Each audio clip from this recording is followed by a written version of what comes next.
ലളിതമായ ചില വിശ്വാസാവിഷ്കാരങ്ങൾ നമ്മുടെ ഒരു വിഷയത്തിലേക്ക്, ഉടമ്പടിയുടെ ഒരു വിഷയത്തിലേക്ക് ദൈവത്തെ കക്ഷി ചേർക്കുന്നതിന്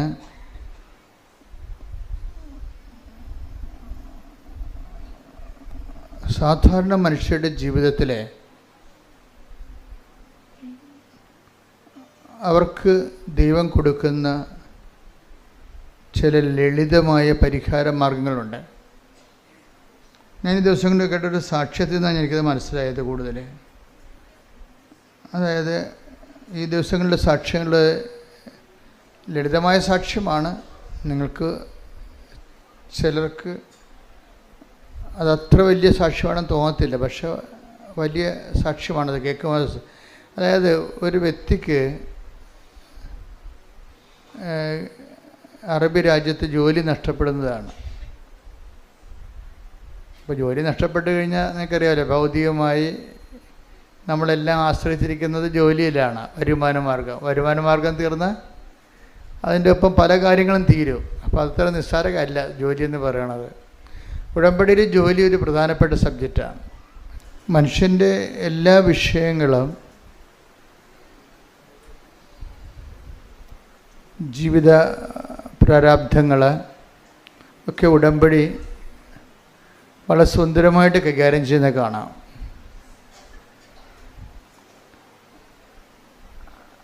അതിൽ ലളിതമായ ചില പരിഹാര മാർഗങ്ങൾ ചില സാധാരണ മനുഷ്യരിൽ നിന്നുണ്ടാകുമ്പോൾ അതിൻ്റെ സ്ക്രിപ്ചറൽ സ്പേസ് സുവിശേഷ വിഹിതമായി അതിൻ്റെ സ്ഥാനം എവിടെയാണ് എന്ന് പരിശോധിച്ചിട്ട് നിങ്ങൾക്ക് കൂടി, അവർക്ക് മാത്രമല്ല അവർ നേടിയെടുത്ത അതേ അനുഗ്രഹം നിങ്ങൾക്ക് നേടിയെടുക്കാൻ വേണ്ടി ആണ് ഞാനത് സാക്ഷ്യത്തെ ജനറലൈസ് ചെയ്യുന്നത്. ചില പെർട്ടിക്കുലർ കാര്യങ്ങളായിരിക്കും നടന്നത്, വളരെ സ്വകാര്യവും ഒറ്റപ്പെട്ടതുമായിട്ടുള്ള കാര്യങ്ങൾ. പക്ഷെ ഞാനത് സാക്ഷ്യത്തിൽ അത് വിശദീകരിക്കുമ്പോൾ എന്താണ് ഞാൻ ചെയ്യുന്നത്? ഞാനതിനെ ജനറലൈസ് ചെയ്തിട്ട് മറ്റുള്ളവരെ കൂടി ആപ്ലിക്കേറ്റ് ചെയ്യാൻ പറ്റുന്ന രീതിയിൽ ഞാനതിനെ ഒരു സയൻറ്റിഫിക് രീതിയിൽ അറേഞ്ച് ചെയ്ത് തരും നിങ്ങൾക്ക്. അവരിങ്ങനെ ചെയ്തപ്പോഴാണ് രക്ഷപ്പെട്ടത്. അത് ഇച്ചിരി കഥകൾ. അവരിങ്ങനെ ചെയ്തപ്പോഴാണ് രക്ഷപ്പെട്ടത്. നിങ്ങളും ആ ഒരു മാർഗം നോക്കിയാൽ നല്ലതായിരിക്കും, ചിലവർ രക്ഷപ്പെടാൻ സാധ്യതയുണ്ട്. എന്തുകൊണ്ട് നിങ്ങൾ ആ വഴി നോക്കിയാൽ രക്ഷപ്പെടും? അതിൻ്റെ ബുദ്ധിപരമായ കൺകറൻസ്, ഇൻ്റലക്ച്വൽ കൺകറൻസ് എന്ന് പറയും. ബുദ്ധിപരമായിട്ടുള്ള യുക്തി എവിടെയാണ് അത് ഞാൻ സാക്ഷ്യത്തിൽ പറയും. അപ്പോൾ കുറച്ച് എഡ്യൂക്കേറ്റഡ് ആയിട്ടുള്ള ഓഡിയൻസിനെ ഇപ്പം അച്ഛൻ പറഞ്ഞത് ശരിയാണ് എന്നവർക്ക് പറയും. കാര്യം അവർ യുക്തി കൊണ്ടാണ് ചില കാര്യങ്ങൾ ചെയ്യണത്. കുറച്ച് എഡ്യൂക്കേഷൻ കൂടി കഴിയുമ്പോൾ പിന്നെ നമ്മൾ റീസണും ഭയങ്കര വില്ലനായിട്ട് വർക്ക് ചെയ്യും. എഡ്യൂക്കേഷന് അങ്ങനെ ഗുണമുണ്ട്, ദോഷമുണ്ട്. എഡ്യൂക്കേഷൻ ലെവലിൽ കൂടിക്കഴിഞ്ഞാൽ റീസൺ, ബുദ്ധി ഒരു വില്ലനായിട്ട് വർക്ക് ചെയ്യും. എന്തിൻ്റെ? വിശ്വാസത്തിൻ്റെ വില്ലനായിട്ട് വരും. ഇപ്പോൾ എല്ലാ സിനിമയിലും എല്ലാ കഥകളിലും ഒരു ഹീറോയും ഉണ്ടാവും, ഒരു വില്ലനും ഉണ്ടാവും. അപ്പോൾ ഹീറോ ആയിട്ട് വരണത് പലപ്പോഴും വിശ്വാസമായിരിക്കും. അതിൻ്റെ വില്ലനായിട്ട് വരണത് ആരായിരിക്കും? യുക്തിയായിരിക്കും. ഇനി യുക്തിയെ നമ്മളെങ്ങനെയായിട്ട് മലത്തിയടിക്കണം എന്നുള്ളതാണ് പിന്നീട് അടുത്ത പ്രോസസ്സിലൂടെ പറയണത്. കാര്യം ഇവർ രണ്ടുപേരും കൂടി ഒരുമിച്ച് പോവുക ചില സമയത്ത് സാഹചര്യം ഒക്കത്തില്ല. സാധാരണഗതിയിൽ ഇവർ തമ്മിൽ സഹസഞ്ചാരമാണ്, യുക്തിയും വിശ്വാസം ഒരുമിച്ചാണ് പോണത്. പക്ഷെ ചില മേഖലയിൽ വന്നു കഴിഞ്ഞാൽ യുക്തി വർക്കൗട്ട് ചെയ്യത്തില്ല. എന്താ കാര്യം? അവിടെ വിശ്വാസത്തിൽ അധിഷ്ഠിതമായ സ്നേഹം മാത്രമേ വർക്കൗട്ട് ചെയ്യത്തുള്ളൂ. അവിടെ യുക്തി വർക്കൗട്ട് ചെയ്യത്തില്ല. യുക്തി വർക്കൗട്ട് ചെയ്ത് കഴിഞ്ഞാൽ ഇറ്റ് ഈസ് കോമൺ എന്ന് എൻ്റെ അർത്ഥം. യുക്തി ഉപയോഗിച്ച് കഴിഞ്ഞാൽ വിശ്വാസം ഇല്ലാത്തവർക്ക് യുക്തി കൊണ്ട് ജീവിക്കാൻ പറ്റും. വിശ്വാസമില്ലാത്തവർക്ക് യുക്തി കൊണ്ട് ചിലർക്ക് ജീവിക്കാൻ പറ്റും ചില കാര്യങ്ങൾക്ക്. പക്ഷേ യുക്തി മാത്രമുള്ളവർക്ക് വിശ്വാസം കൊണ്ട് ജീവിക്കാൻ പറ്റത്തില്ല. ഇതാണ് വിഷയം. യുക്തി മാത്രം ഉപയോഗിക്കുന്നവർക്ക് വിശ്വാസം കൊണ്ട് ജീവിക്കാൻ പറ്റത്തില്ല. കാര്യം എന്താണ്? ചില വിഷയങ്ങൾ യുക്തിയാതീതമാണ്. ഇപ്പോൾ ഇവിടെ പറയുന്ന ഒരു സാക്ഷ്യത്തിൽ ഒരു മായയുണ്ട്, ഒരു സുശീലയുണ്ട്. നാട്ടുകാരാണ്, ചേർത്തലക്കാരാണ് ഇവർ. അപ്പോൾ സുശീലയുടെ മകളാണ് ഈ മായ. മായയെ ഒരു ഏജൻസി, അവളുടെ ഏജൻസി പറ്റിച്ചതാണ് പ്രശ്നം. ഈ കേസ് സ്റ്റഡി പോണത് ഇങ്ങനെയാണ്, ആ സാക്ഷ്യം പോണത് ഇങ്ങനെയാണ്. മായയെ ഏജൻസി 5 ലക്ഷം രൂപ വാങ്ങിച്ച് ഇവർ ഗൾഫിൽ ജോലി കൊടുക്കാമെന്ന് പറഞ്ഞു. പക്ഷേ കഫീലിന് അവിടെയുള്ള വിസ നമുക്ക് തരുന്ന ആളിന് ഏജൻസി പൈസ കൊടുത്തില്ല. ആ പൈസയും കൊണ്ട് ഏജൻസി മുങ്ങി. ഇപ്പോഴേ കഫീലിൻ്റെ പേരിലാണ് ഇവിടെ വിസ നിൽക്കണത്. അവരാണെങ്കിൽ അത് കാരണം എന്ത് പറ്റുമെന്ന്, ഇവരുടെ ജോലിയുടെ പകുതി ശമ്പളം കഫീലിന് പോവും. ഇവർ ജോലി ചെയ്യുന്നുണ്ട്, പക്ഷേ ശമ്പളം പകുതിയോളം ഈ വിസ തന്ന ആൾ, അവർക്ക് പൈസ കിട്ടിയില്ലല്ലോ, ഏജൻസിക്ക് പൈസ കിട്ടി, ഏജൻസി മുങ്ങിയല്ലോ. അപ്പോൾ ആ പൈസ അവർക്ക് കിട്ടാത്ത കാരണം ഇവരെ വെച്ചുകൊണ്ട് അവർ കാശുണ്ടാക്കുകയാണ്. പക്ഷേ ഇവർക്ക് രണ്ടുപേർക്കുള്ള കാശുകൾ നേരത്തെ കൊടുത്തിരുന്നു. അത് പക്ഷേ ഏജൻറ്റ് കഫീലിന് കൊടുത്തില്ല. അതാണ് പ്രശ്നം. വിസ ഡോണറിന് കൊടുത്തില്ല. ജീവിതം നരകതുല്യമായിപ്പോയി. എന്താ, ജോലിയേ ഇല്ല. ഉള്ള ജോലിയുടെ പകുതി ശമ്പളം കൊണ്ട് കഫീൽ പോകും. പിന്നെ ഇവർ തമ്മിൽ അവസാനം ഇത് പറഞ്ഞ് തർക്കമായി, വഴക്കായി, സങ്കടമായി, നിലവിളിയായി. പണി ചെയ്തിട്ട് കാര്യമില്ല, നാട്ടിൽ പൈസ അയക്കാൻ പറ്റണില്ല, ചിലവിന് പൈസ തികയുന്നില്ല. അന്യരാജ്യങ്ങളിൽ പോയി വിഷമിക്കുന്നവർ എന്തുമാത്രമാണെന്നറിയോ? അവരെല്ലാവരും, നിങ്ങൾ ഓർക്കരുത്, നിങ്ങൾ അവിടെ പോകുമ്പോൾ എല്ലാം ഭംഗിയായിട്ട് അവർ സന്തോഷമായിട്ട് ജീവിക്കണമെന്ന്. അവരിതിനേക്കാൾ കഷ്ടപ്പെട്ട് അതായത് ഒരു 60% പേര് ഇവിടെ കേരളത്തിൽ ജീവിച്ചതിനേക്കാൾ മോശമായിട്ട് അവിടെ ജീവിക്കണേ. അവിടെ ചെന്നാലേ അത് മനസ്സിലാകത്തുള്ളൂ. ഞാൻ കഴിഞ്ഞ ദിവസങ്ങളിലൊക്കെ ഷാർജയിൽ ധ്യാനം നടത്തിക്കൊണ്ടിരിക്കും. അപ്പോൾ രാവിലെ 3 ആൾക്കാർ എന്നെ കാണാൻ വേണ്ടി നിൽക്കും. 5 മണി വെളുപ്പിന് 5 മണിക്ക് തന്നെ ആൾക്കാർ വരും. ഞാൻ 2 മണി വരെ കാണും. അപ്പോൾ ഞാൻ തളർന്നു പോകും. കാര്യം ധ്യാനമുണ്ട്. വൈകുന്നേരം 5 മണിക്ക് ധ്യാനം തുടങ്ങിയാൽ 10 മണിക്കാണ് തീരണത്. അപ്പോൾ അതുകൊണ്ട് നമുക്ക് കുറച്ച് പ്രാർത്ഥിക്കണ്ടേ. അപ്പോൾ ഞാൻ 2 മണിയാകുമ്പോൾ ഒരു കണക്കിന് ഞാനത് അവസാനിപ്പിക്കും. അപ്പോൾ അങ്ങനെ ആ മേഖലയിലെല്ലാം പറയുന്ന കാര്യങ്ങൾ എനിക്ക് പെട്ടെന്ന് മനസ്സിലാവും. അത് കാരണം നിങ്ങളങ്ങനെയുള്ള സങ്കടത്തിൽപ്പെട്ട് കിടക്കുന്ന എല്ലാവരെയും ഒന്ന് ഓർത്ത് ഒന്ന് ശക്തമായി ദൈവതിരുസന്നിധി ഏൽപ്പിച്ചുകൊണ്ട് സ്തുതിക്കട്ടെ. ഹല്ലേലൂയ, ഹല്ലേലൂയ, ഹല്ലേലൂയ, ഹല്ലേലൂയ, യേശുവേ നന്ദി, ഹല്ലേലൂയ, ആരാധന യേശുവേ, വിദേശ രാജ്യങ്ങളിൽ ഹല്ലേലൂയ, യേശുവേ ആരാധന, ആരാധനയും സ്തുതിയും പുകഴ്ചയും ഉണ്ടായിരിക്കട്ടെ. അപ്പോൾ ഇങ്ങനെയുള്ളൊരു വിഷമസന്ധി വന്നപ്പോൾ ഇവൾക്ക് ഈ മായയ്ക്ക് എന്ത് ചെയ്യണമെന്നറിയാൻ പാടില്ല. വീട്ടിലാണെങ്കിൽ കടമൊക്കെ വാങ്ങിച്ചാൽ പോയിരിക്കണത്. അതിൻ്റെ പലിശ, കടക്കാരുടെ അലട്ടൽ, അവൾക്കാണെങ്കിൽ പൈസ കിട്ടുന്ന ചെറിയ ശമ്പളത്തിൻ്റെ പകുതിയും കൊണ്ട് കഫീൽ പോവും. ഭക്ഷണം കഴിക്കണം, പിന്നെ കൂടാതെ അവൾക്ക് വാടക കൊടുക്കണം. അങ്ങനെ പല പ്രശ്നങ്ങൾ. എനിക്ക് ക്ഷീണവും രോഗമൊക്കെ വന്നു കഴിഞ്ഞാൽ അതിനൊക്കെ വലിയ പൈസ ചിലവാണ്. പല പ്രശ്നങ്ങളാണ് അങ്ങനെ. അപ്പം ഇതെല്ലാം ഇവളുടെ അമ്മയോട് പറയും, അമ്മയുടെ അനിയത്തിയോടും പറയും. ആദ്യമൊക്കെ പറയത്തില്ല, പിന്നെ നിവർത്തിയില്ല വരുമ്പോൾ നമ്മൾ പറഞ്ഞു പോകത്തില്ലേ. പക്ഷെ അവരെന്ത് ചെയ്യാനാണ്? നാട്ടിൽ നിൽക്കണം, അവരെന്ത് ചെയ്യാനാണ്? പക്ഷെ അവർക്ക് ചെയ്യാൻ വേണ്ടി കുറച്ച് കാര്യങ്ങളുണ്ട്. എന്താ കാര്യം? ഒന്ന്, അവർക്ക് ഉടമ്പടി ചെയ്യാം. അതാണ് സംഭവം. ചിലർ എന്നോട് പറയും, ഞാനവിടെ ചെന്നപ്പോൾ എന്നൊക്കെ വിളിച്ച് അവർ പറഞ്ഞ വിമർശനം. ചിലർ പറഞ്ഞത്, അച്ഛൻ ഈ ജീവിത പ്രസംഗമാണ് എപ്പോഴും പറയണം, മാതാവിനെ കുറിച്ചേ പറയത്തുള്ളൂ. ഞാൻ പറഞ്ഞു, മാതാവ് ആണ് ജീവിത പ്രശ്നം എടുക്കേണ്ടത്. അവർക്ക് വീഞ്ഞില്ല, ജോലിയില്ല, വീടില്ല, വിവാഹം നടക്കണില്ല, രോഗമാണ്. എന്തൊക്കെ ഈശോടുത്ത് പറയണതാരാണ്? മാതാവല്ലേ. പിന്നെ നമുക്ക് എന്താണ് ജീവിത പ്രശ്നങ്ങളെന്ന് പറയുമ്പോൾ? ജീവിത പ്രശ്നങ്ങളൊന്നും ഇല്ലാത്തവർക്ക് ചിലപ്പോൾ എൻ്റെ പ്രസംഗങ്ങൾ ചിലപ്പോൾ അവർക്ക് അഫ്ലുവൻ്റായിട്ടൊക്കെ ജീവിക്കുന്ന ആൾക്കാരല്ലേ. അഫ്ലുവൻ്റായിട്ട് ഈ ഏറ്റവും അപകടകാരികളെന്ന് പറയണത് എനിക്ക് തോന്നിയിരിക്കുന്നത്, ഒന്നെങ്കിൽ എക്സ്ട്രീമിൽ ജീവിക്കുന്നവർ, ഭയങ്കര കഷ്ടപ്പെട്ട് ജീവിക്കുന്നവരും, അതുപോലെ ഏറ്റവും നല്ലവണ്ണം ജീവിക്കുന്നവരും. ഇതിൻ്റെ ഇടയ്ക്കൊന്ന് ജീവിക്കാനാണ് നോക്കേണ്ടതെന്ന് തോന്നണേ. ഏറ്റവും നല്ലവണ്ണം ജീവിക്കുന്നവരുണ്ട്, അവർക്ക് ദൈവത്തിനെ കൊണ്ട് ആവശ്യമില്ല. ഏറ്റവും മോശമായിട്ട് ജീവിക്കുന്നവർ, അവരുടെ ജീവിതത്തിൻ്റെ പ്രശ്നങ്ങൾക്ക് പരിഹാരം ഉണ്ടായില്ലെങ്കിൽ പിന്നെ ദൈവത്തിന് എന്തിനാണെന്ന് അവർക്ക് ഈ 2 കക്ഷികൾക്കും അവരെല്ലാം ഡേഞ്ചർ സോണിലാണ് നിൽക്കുന്നത്. ഈ നടുക്ക് നിൽക്കുന്ന ഒരു വിഷയം, ദൈവത്തിന് വേണ്ടി അവർക്ക് അത്യാവശ്യം ജീവിക്കാനുള്ള മാർഗമൊക്കെ ഉണ്ട്. ഇനി ദൈവത്തിൻ്റെ കൂടെ അവർക്ക് ജീവിക്കണമെന്ന് ആഗ്രഹമുണ്ട്. അപ്പോൾ അവർ ദൈവത്തെക്കുറിച്ച് പറയാൻ ഞങ്ങളെപ്പോലുള്ളവരെ വിളിക്കുകയും. പക്ഷേ ഉള്ള പ്രോബ്ലം വെച്ച് കഴിഞ്ഞാൽ നമ്മൾ എല്ലാവർക്കും ഇപ്പോൾ അവിടെ ഞങ്ങളെ വിളിച്ചവരെ, ഞാനും ഇപ്പോൾ ഒരു ഷോജു എന്ന് പറഞ്ഞൊരു ഷോജു, പിന്നെ ഒരു വത്സല, ഇവരാണ് എൻ്റെ അച്ഛന്മാരൊക്കെയാണ് അതിൻ്റെ ആധികാരികമായിട്ടുള്ള കറസ്പോണ്ടൻസ് ഉണ്ടെങ്കിലും ഇതിൻ്റെ മോഡുലേറ്ററായിട്ടൊക്കെ നിൽക്കുന്നവർ ഇവരാണ്. അപ്പം ഞാൻ രാവിലെ ആൾക്കാരെ കാണുന്നതിന് മുമ്പ് ഇവരുമായിട്ട് കുറച്ച് നേരം ഇരുന്ന് പ്രാർത്ഥിക്കും. കുറച്ച് നേരം ഇരുന്ന് അങ്ങനെ പ്രാർത്ഥിച്ചതിന് ശേഷം ധ്യാനത്തിൽ ഈശോ എന്താണ് ഇപ്പോൾ ചെയ്തുകൊണ്ടിരിക്കുന്നത്, ഇതിൻ്റെ സ്റ്റാറ്റസ്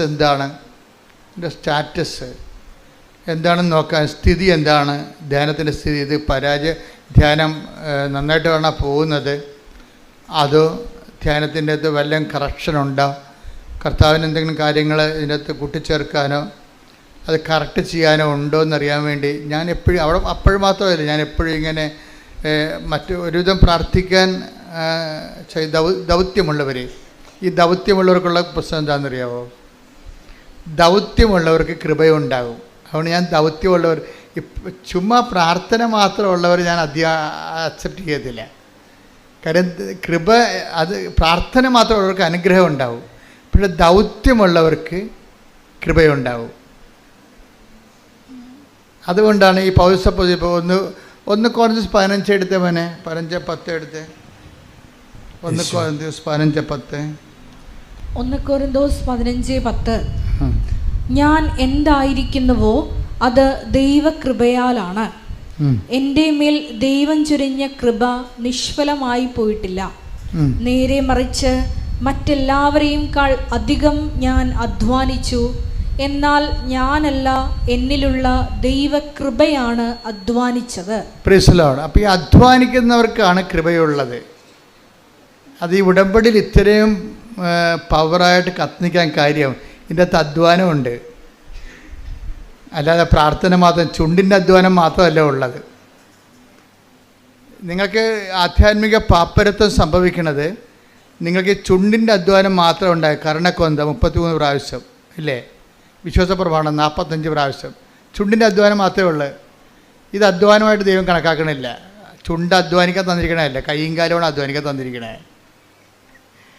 അപ്പോൾ അധ്വാനിക്കുന്നവനാണ് കൃപയുള്ളത്. അതാണ് 1 കോറിന്തോസ് 15:10. ഞാൻ എന്തായിരിക്കുന്നുവോ അത് ദൈവകൃപയാലാണ്. എന്റെ മേൽ ദൈവം ചൊരിഞ്ഞ കൃപ നിഷ്ഫലമായി പോയിട്ടില്ല. നേരെ മറിച്ച് മറ്റെല്ലാവരെയും കാൾ അധികം ഞാൻ അധ്വാനിച്ചു. എന്നാൽ ഞാനല്ല, എന്നിലുള്ള ദൈവകൃപയാണ് അധ്വാനിച്ചത്. അപ്പോഴേ അധ്വാനിച്ചത് എന്താണ്? എന്നിലുള്ള ദൈവാനുഗ്രഹമല്ല, പിന്നെന്താണ്? എന്നിലുള്ള ദൈവകൃപ. ദൈവകൃപയാണ് അധ്വാനിച്ചത്. ദൈവകൃപ എന്ന് പറഞ്ഞാൽ എന്താണ്? ദൈവത്തിൻ്റെ ശക്തി. അതാണ് 2 കോറിന്തോസ് 12:9. എന്താണ്? ബലഹീനതയിലാണ് ദൈവത്തിൻ്റെ കാര്യം. ഈ 2 കോറിന്തോസ് 12:9 പറയാതെ കൃപാസനം നിലനിൽക്കത്തില്ല. കാര്യം കൃപാസനം എന്ന് പറഞ്ഞാൽ കൃപയുടെ ഇരിപ്പിടമെന്ന് എൻ്റെ അർത്ഥം അല്ലേ. അപ്പോൾ അത് പ്രൊമോട്ട് ചെയ്യണതെല്ലാം എന്താണ്? ഗ്രേസാണ് പ്രൊമോട്ട് ചെയ്യണത്. അപ്പോൾ ഗ്രേസ് എന്ന് പറഞ്ഞാൽ എന്താണ്? അത് ദൈവത്തിൻ്റെ ശക്തിയാണ്. ഈ ദൈവത്തിൻ്റെ ശക്തി ഉള്ളവർക്ക് മാത്രമേ അധ്വാനിക്കാൻ, ദൈവത്തിന് വേണ്ടി അധ്വാനിക്കാൻ പറ്റത്തുള്ളൂ. ദൈവത്തിന് വേണ്ടി അധ്വാനം എന്താണ്? കർത്താവിനെ അറിയാത്തവരെ അറിയിക്കുക, അറിഞ്ഞവരെ, അതാണ് അധ്വാനം. ദൈവത്തിന് വേണ്ടിയുള്ള അധ്വാനം അതാണ്. ദൈവത്തിന് വേണ്ടിയുള്ള അധ്വാനം ഉള്ളവരെയാണ് ഞാൻ സാധാരണ മധ്യസ്ഥ പ്രാർത്ഥനയൊക്കെ കണ്ടുപിടിക്കുന്നത്. അവർക്ക് ദൈവത്തിന് വേണ്ടി ജോലി ചെയ്യാൻ പറ്റുമോ? കർത്താവിനെ അറിയാത്തവരെ അറിയിക്കുക. അയ്യോ ഞാനെങ്കിലും പറയത്തില്ല, ഞാനെങ്ങനെ പറയും, ആൾക്കാർ വഴക്കിട്ട് ആൾക്കാർ, അപ്പം ആൾക്കാരെ പേടിക്കുക. അതായത് ദൈവകൃപ ഇല്ല എന്നുണ്ടെങ്കിൽ കൃപാസനം പത്രമൊന്നും കൊടുക്കാൻ പറ്റത്തില്ല. അവരെന്ത് പറയും? അയ്യോ ആൾക്കാർ വല്ലതും പറഞ്ഞാൽ എന്ത് ചെയ്യും, ഇവരെന്തെങ്കിലും പറഞ്ഞാൽ എന്ത് ചെയ്യുമെന്ന്. അതുകൊണ്ട് അവർ ന്യൂട്രലായിട്ട് നിൽക്കും. അല്ലെങ്കിൽ എവിടെയെങ്കിലും കൊണ്ടുപോയി കൃപയില്ല എന്നുണ്ടെങ്കിൽ വല്ല കുമ്പസാരക്കൂടിൻ്റെയൊക്കെ അടുത്ത പള്ളിയിലാണ് കൊണ്ടുപോയി വെച്ച് മാറിക്കളയും. അത് കൃപയില്ലാഞ്ഞിട്ടാണ്. അവർ കൃപയില്ല, കാര്യം അധ്വാനിക്കാൻ പറ്റണില്ല അവർക്ക്. ഇപ്പോൾ ചിലർ പറഞ്ഞാൽ ഞാൻ ഓർഫനേജിൽ പോയി, ഞാൻ ഓൾഡ് ഏജ് ഹോമിൽ പോയി, ഒരു ദിവസം അവരുടെ കൂടെ താമസിച്ചു, അവിടെ പഴയ മുഷിഞ്ഞ ഉടുപ്പെല്ലാം ഞാൻ വാങ്ങിച്ചിട്ട് ഞാൻ വാഷിംഗ് മെഷീൻ കൊണ്ടിട്ട് കഴുകി അവർക്ക് തേച്ച് കൊടുത്തു. അവർക്ക് അല്ലെങ്കിൽ ഞാൻ ഒരു ദിവസം അവിടെ പോയി ഭക്ഷണം ഉണ്ടാക്കി കൊടുത്തു. അവർക്ക് അധ്വാനമാണ്, കർത്താവിന് വേണ്ടിയുള്ള അധ്വാനമാണ്. അതെന്തുകൊണ്ടാണ്? അത് കൃപയാണ്. അതാ 1 ഒന്ന് പ്രാർത്ഥിച്ച് ഒരു കൈ ഉയർത്തി പ്രാർത്ഥിച്ച്, കർത്താവ് ദൈവമേ, ദൈവകൃപ അങ്ങയ്ക്ക് വേണ്ടി അധ്വാനിക്കാനുള്ള ദൈവകൃപ എന്നിൽ നിറയാൻ വേണ്ടി ഞാൻ പ്രാർത്ഥിക്കുന്നു. ശ്രുതികട ഹല്ലേലൂയ. നിങ്ങൾക്ക് അധ്വാനിക്കാൻ തോന്നണില്ല എന്നുണ്ടെങ്കിൽ ഉടമ്പടി മുന്നോട്ട് പോകത്തില്ല. അതാണ് പ്രശ്നം. കാര്യം എന്താണ്? ഉടമ്പടി അവൻ പറയണ പോലെ ചെല്ലുകയല്ലല്ലോ, അവൻ പറയണ പോലെ അധ്വാനിക്കുകയാണ്. അതാണ് പ്രശ്നം. മറ്റു പ്രാർത്ഥനകളും ഉടമ്പടിയും തമ്മിലുള്ള വ്യത്യാസം അതാണ്. ഉടമ്പടി അവൻ പറയണ പോലെ ചെയ്യുകയാണ്. അപ്പം അതെല്ലാം ചൊല്ലുകയല്ല. നമ്മൾക്ക് ഈ 10, 100 കൊല്ലം 1000 കൊല്ലം ഒക്കെ ആയിട്ടും ക്രിസ്ത്യാനിറ്റിയിൽ എത്ര നിങ്ങൾ പുതിയ ധ്യാന രീതികളൊക്കെ ഉണ്ടായാലും മനുഷ്യൻ പണ്ടേ ചെണ്ടയും കോരും ശങ്കരൻ തെങ്ങ തന്നെയാണ്. ചുണ്ടിൻ്റെ അഭ്യാസം അറിയാൻ പാടുള്ളത്. അതാണ് വിഷയം. അതാണ് അതിൻ്റെ വരുന്നത്. ഉടമ്പടി എല്ലാത്തിനേക്കാൾ വ്യത്യസ്തമാക്കുന്നത്. ഇപ്പോൾ ഫാദർ ആൻ്റണി ഓക്കാമിൻ്റെ സാക്ഷ്യമില്ലേ? ഇപ്പോൾ ഒരു 11,000 ആൾക്കാർ കണ്ട് രാവിലെ. 3 അച്ഛനും ഒരു കന്യാസിയും കൂടി വന്ന് സാക്ഷ്യം പറയുന്നത്. നിങ്ങളത് വീട്ടിൽ പോയി കാണണമെന്നല്ലായിരിക്കും. ഒരച്ഛനും 2 അച്ഛന്മാരും ഒരു കന്യാസ്ത്രീയും കൂടി പറയുന്ന സാക്ഷ്യം. ഫാദർ ആൻ്റണി ഓക്കാം ജർമ്മനിൽ 19 കൊല്ലം വർക്ക് ചെയ്യണം. അപ്പോൾ അദ്ദേഹം എന്താ പറയണമെന്ന് വെച്ച് കഴിഞ്ഞാൽ, ഞാനൊരു കവനൻറ്റിലാണ്, ബൈ ബർത്ത് ജ്ഞാനസ്ഥാനത്തിൽ നമ്മൾ കവനൻറ്റിലാണ്. പിന്നെ ഞാൻ പട്ടം കിട്ടിയപ്പോൾ ഒരു കവനൻറ്റിലാണ്. പിന്നെ എനിക്കെന്തിനാ വേറെ ഒരു കവനൻറ്റ്, മരിയൻ കവനൻറ്റ്? അപ്പം ഞാനിതിനെ നിഷേധിക്കുമായിരുന്നു. പുള്ളി അങ്ങനെ പറഞ്ഞത്. കാര്യം ഞാനെടുത്ത പട്ടത്തിൻ്റെ കവനൻറ്റിനേക്കാൾ വലുതാണോ ഈ മരിയൻ കവനൻറ്റ് എന്നാണ് അദ്ദേഹത്തിൻ്റെ അനിയൻ പണ്ട് ഉടമ്പടി എടുത്തപ്പോഴേ അനിയനോട് തർക്കിച്ച് വീട്ടിൽ വന്നപ്പോൾ തർക്കിച്ചതാണ്. ഇതാണ്, ഞങ്ങളെടുത്ത പട്ടത്തിനേക്കാൾ വലുതാണോ മരിയൻ ഉടമ്പടി എന്ന്. കാര്യം ഞങ്ങൾ ഒരു ലൈഫ് കമ്മിറ്റ്മെൻ്റ് എടുത്തിരിക്കുകയല്ലേ, അപ്പോൾ അതിൻ്റെ താഴെയല്ലേ ഇത് വരത്തുള്ളൂ എന്നുള്ളൊരു കൺഫ്യൂഷനായിരുന്നു. പക്ഷേ അച്ഛന് ഒരിക്കലും ഒരു പ്രശ്നമുണ്ടായി. പ്രശ്നം ഉണ്ടാകുമ്പോൾ പിന്നെ ഉടമ്പടിയേ ഉണ്ടാകത്തുള്ളൂ. അച്ഛൻ്റെ പ്രശ്നം എന്ന് വെച്ച് കഴിഞ്ഞാൽ, അച്ഛൻ ഒരു നല്ല മനസാക്ഷി കൂടുതലുള്ള അച്ഛനാണ്. അച്ഛൻ ഈ B1 B2 ഒക്കെ പാസ്സാകാത്ത പിള്ളേരെ ഇവിടുന്ന് കൊണ്ടുപോയി ജോലിക്ക് വേണ്ടി കൊണ്ടുപോയി. കാര്യം B1 B2 പാസ്സാക്കി അതിന് 7 ലക്ഷം രൂപയൊക്കെ 2 ലക്ഷം രൂപ 2 ലക്ഷം രൂപയൊക്കെ വാങ്ങിച്ചിട്ടാണ് ആൾക്കാർ B1 B2 ഒക്കെ പാസ്സാക്കി എടുക്കണം. അതിനുശേഷം പിന്നെ ഏജൻറ്റിന് കാശ് കൊടുക്കേണ്ടി വരുമ്പോൾ അത് 46 ലക്ഷമൊക്കെയാണ് വരണത്. അപ്പം അച്ഛൻ ഇതൊന്നും പാസ്സാക്കാതെ 5 പൈസ വാങ്ങിക്കാതെ ഇവരോട് പറഞ്ഞ്, നിങ്ങൾ ജർമ്മനി വന്നിട്ട് അവിടെ നിന്ന് നമുക്ക് പഠിക്കാം, അവിടെ നിന്ന് പഠിച്ചിട്ട് നമുക്ക് അവിടെ നിന്ന് ജോലി സമ്പാദിക്കാം എന്ന് പറഞ്ഞു. അങ്ങനെ 11 പെൺപിള്ളേരെ ഇവിടുന്ന് കൊണ്ടുപോയി കഴിഞ്ഞപ്പോൾ എന്താ പ്രശ്നം എന്ന് വെച്ച് കഴിഞ്ഞാൽ, അവിടെ ചെന്നപ്പോൾ കുറേ പേര് പഠിക്കാൻ പോകത്തില്ല.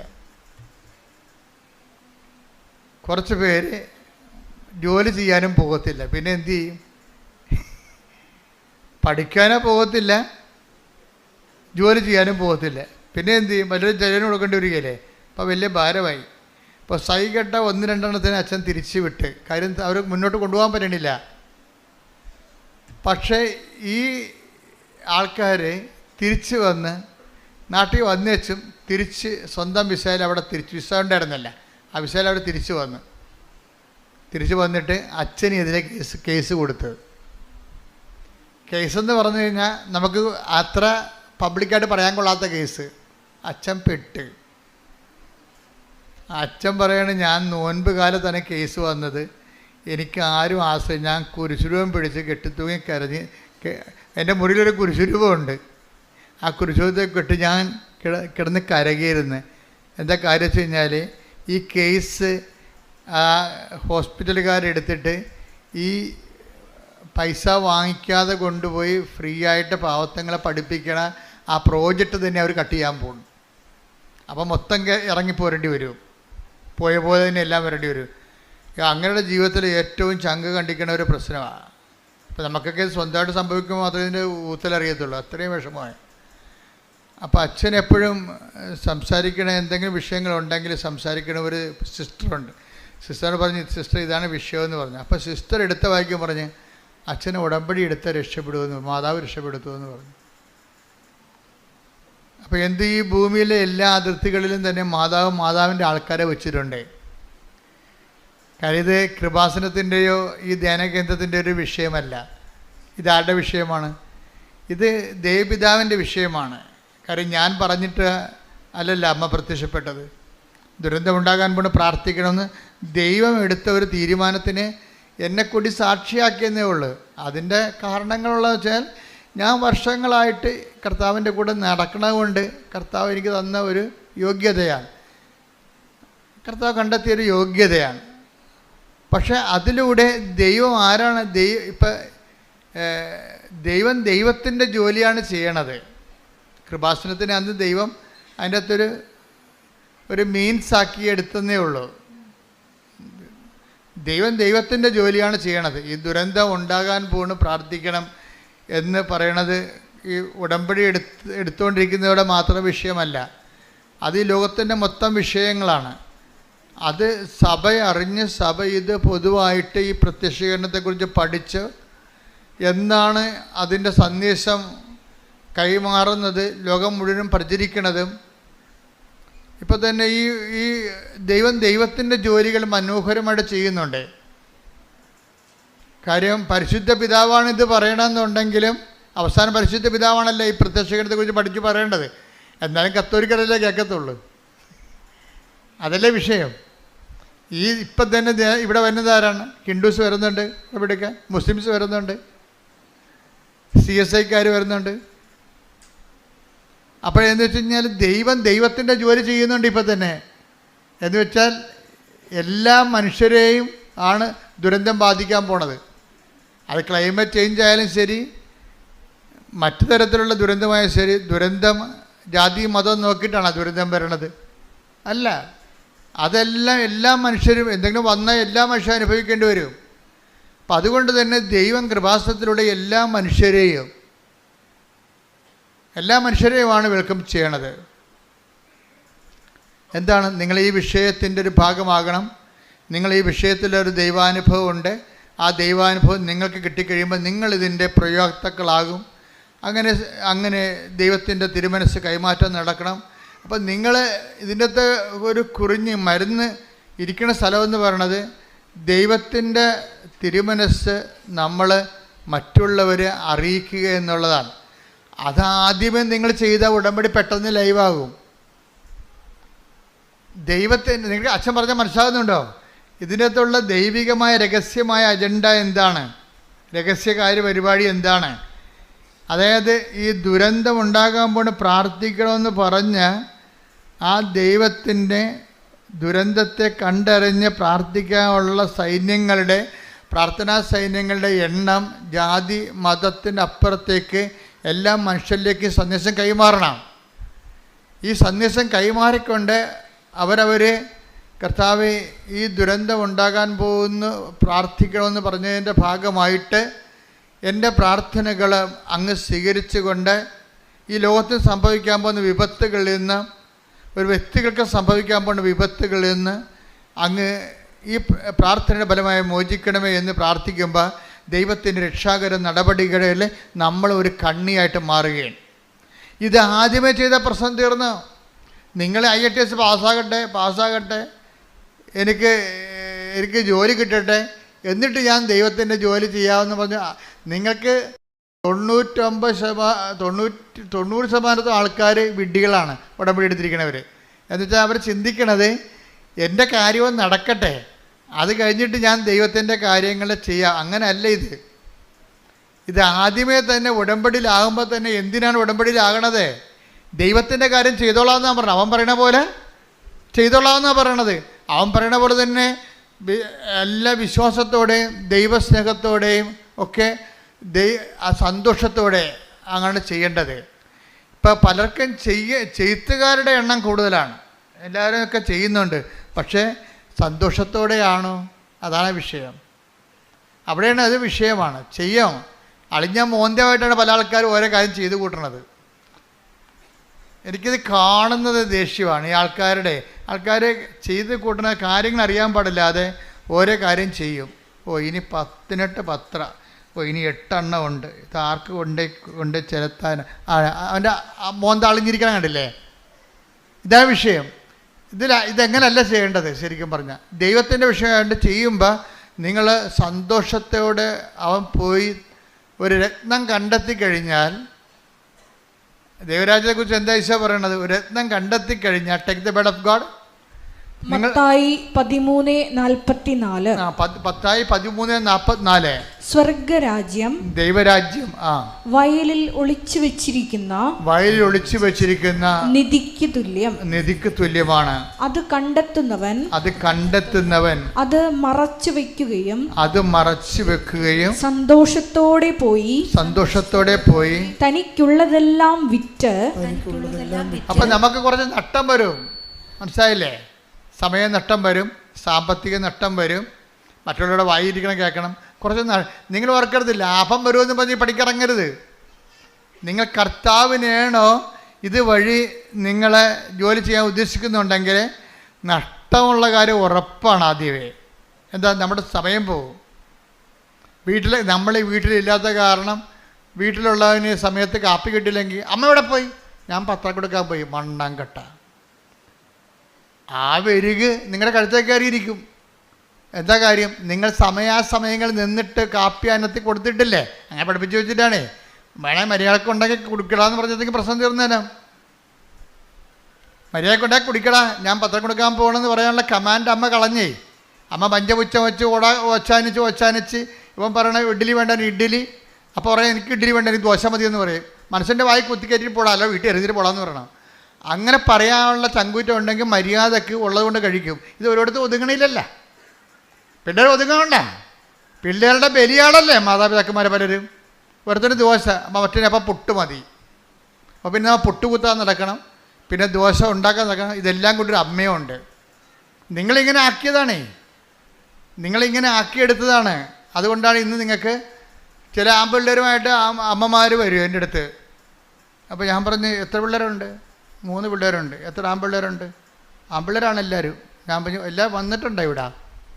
2 എണ്ണം വന്നിട്ടുണ്ട്. ഉള്ളതിനെ വിളിക്കാൻ പറയും. ഉള്ളതിനെ കണ്ട് എന്നിട്ട് പറയും എടാ നിൻ്റെയൊക്കെ ഉടുപ്പ് നീ തന്നെ അലക്കിയേക്കണം, അമ്മയെ കൊണ്ട് അലപ്പിക്കരുത്. മനസ്സിലായോ? നിൻ്റെയൊക്കെ പാത്രം നീ തന്നെ കഴിവിച്ചേക്കണം. ഞങ്ങളാണ് അച്ഛ കഴുകണത്. ക്ലിയറായി. എന്താ കാര്യം എന്നറിയാവോ? അമ്മയുടെ നടുവെല്ലാം ഒരുപോലെ എല്ലാ കാലത്തും ഒരുപോലെ ഇരിക്കത്തില്ല. അതാണ് വിഷയം.